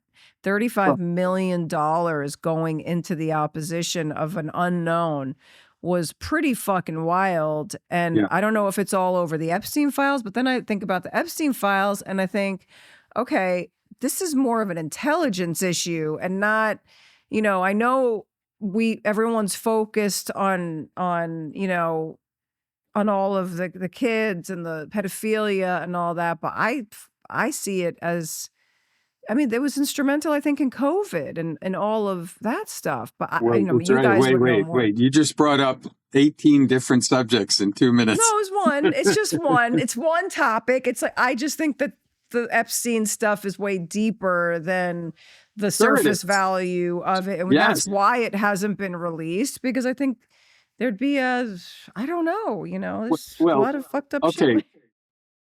shit. Because an instrument of power is blackmail. And if you can hold a blackmail weapon over any elected official, you're going to acquire that blackmail piece of evidence early on in their career, right? Especially if they hold promise. That's just the nature of things. It was like that in ancient Rome. Are you saying that Trump's being blackmailed, or that he can use I'm that saying as blackmail? every prominent politician who achieves notoriety has a blackmailable piece of evidence in their past that someone is holding. Otherwise, you don't get up there. And blackmail isn't, corruption and blackmail doesn't go like, hey, here's $1 million, go do this. It's always like, hey, I'm going to introduce you to somebody. Hey, meet so-and-so. Oh, wow. Hey, you know what? I can use you on this board. Come on the board. I'll give you $1 million a year for whatever. Boom, boom, boom. 3 or 4 years later, they ask you for a favor and you're like, well, I can't do that. That's not, it's against my morals. I'm like, what are you talking about? Look what we gave you. Look at everything that you have. Look at your position you're in. They don't say it outright, but that's what they're insinuating. And next thing you know, you're doing things you don't even want to do, and you didn't even see it coming because you thought, okay, they did something for me, I'm going to do something for them. Next thing you know, you're beholden. That's how corruption works. It's actually in my book, Incorruptible, all that whole system. Chase Hughes was my co-author. I don't know if you know who Chase Hughes is. Oh, I like Chase Hughes. Yeah, he's a buddy. He was actually one of my first clients when I got out of the military and started consulting and helping people start companies. I helped him start his company. That's so cool, Stephen. He was still in the Navy when I started working with him, and he's a co-author. So I explained how it happened to me, how they tried to corrupt me in politics, how they tried to get me, how they tried to banish me, and all this kind of stuff. And he explains the structures of how they do it and what it is all about. Right? It's a super interesting book called Incorruptible. It's the capstone book of the entire series, the Citizen Servant Leader's Doctrine.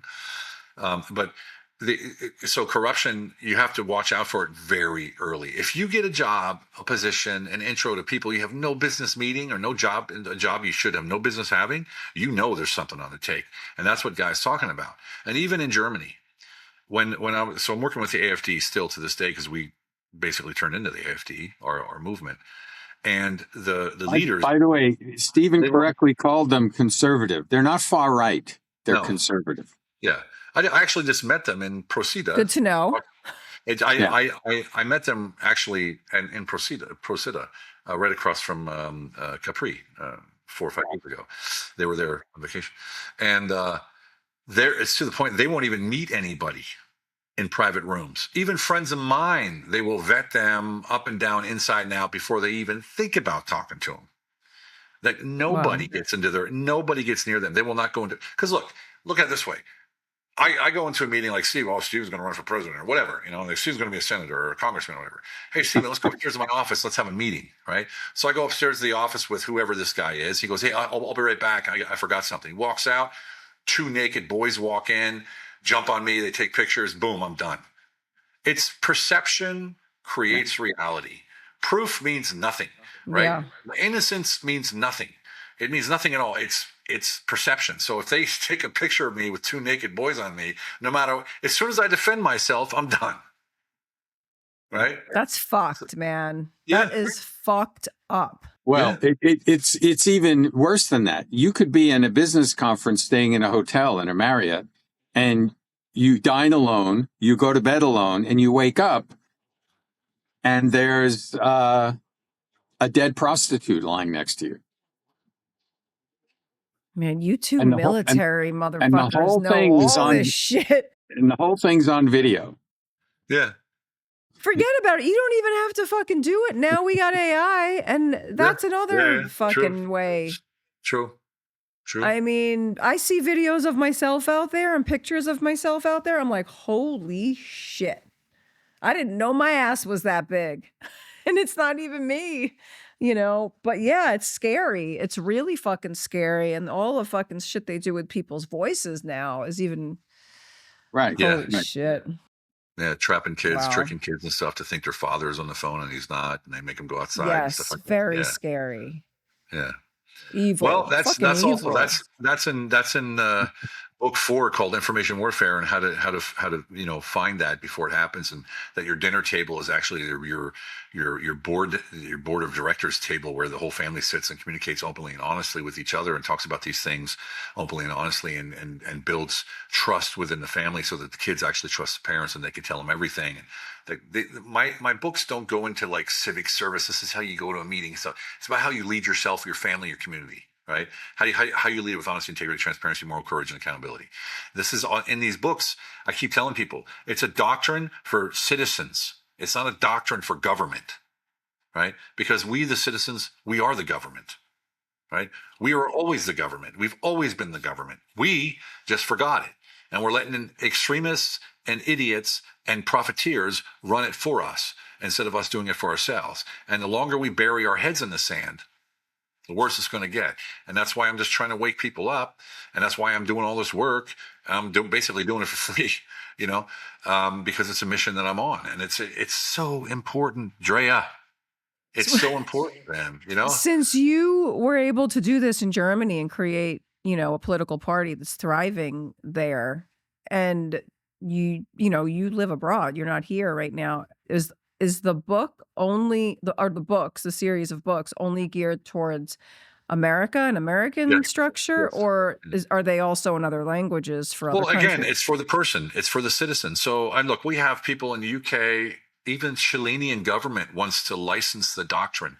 I got people in Canada, I got people in UK, New Zealand, Australia. They're like, can we license the doctrine from you and train our people? I mean, I literally spoke to the Chilean government, and they asked me if they could. I love this because it's a doctrine for the people.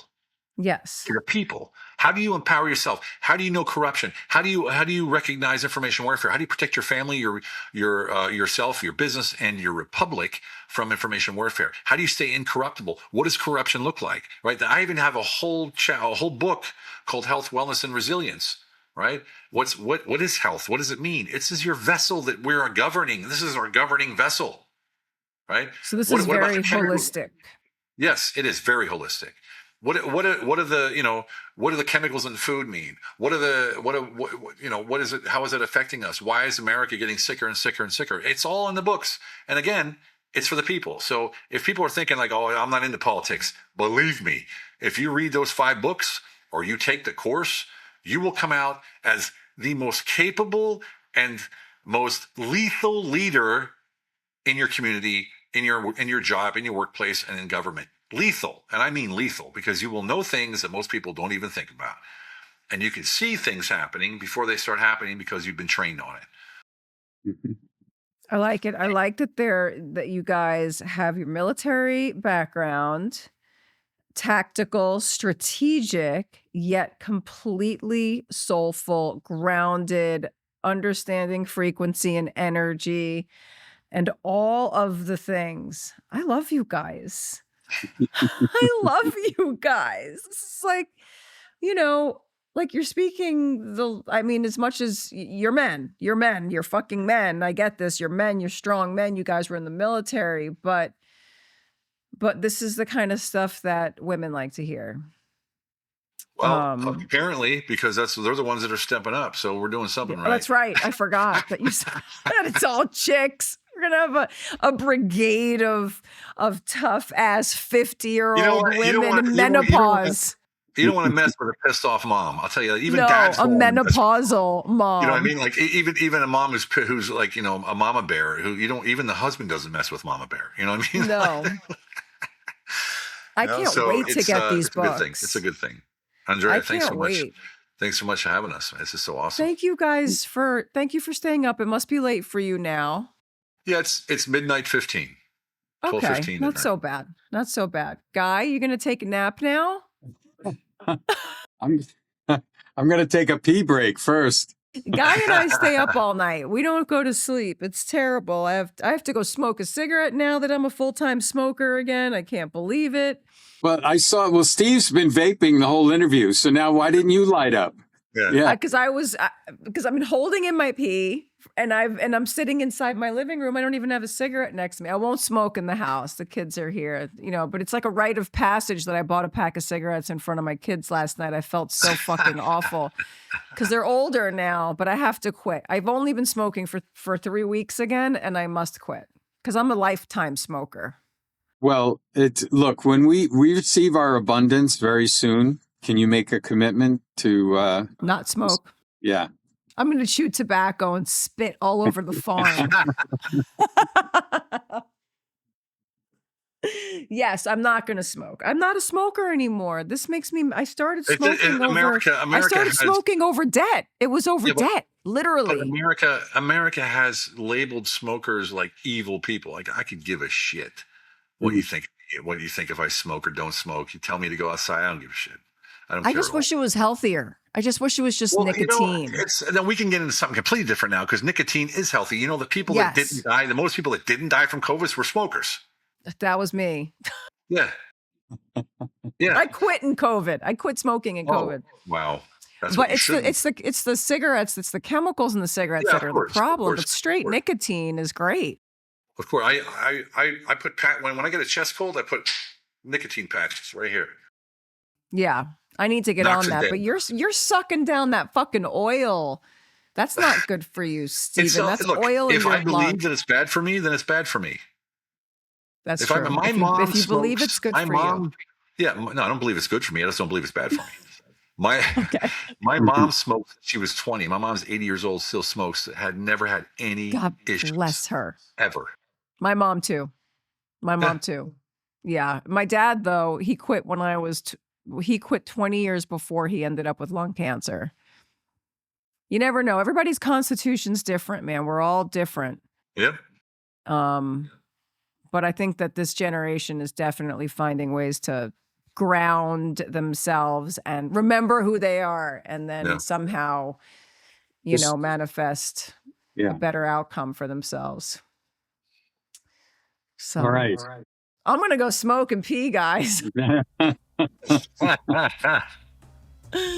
All right, guys. Thank you so much, Steven. Thank you. Guy, you and I'm going to haunt you in about 15 minutes.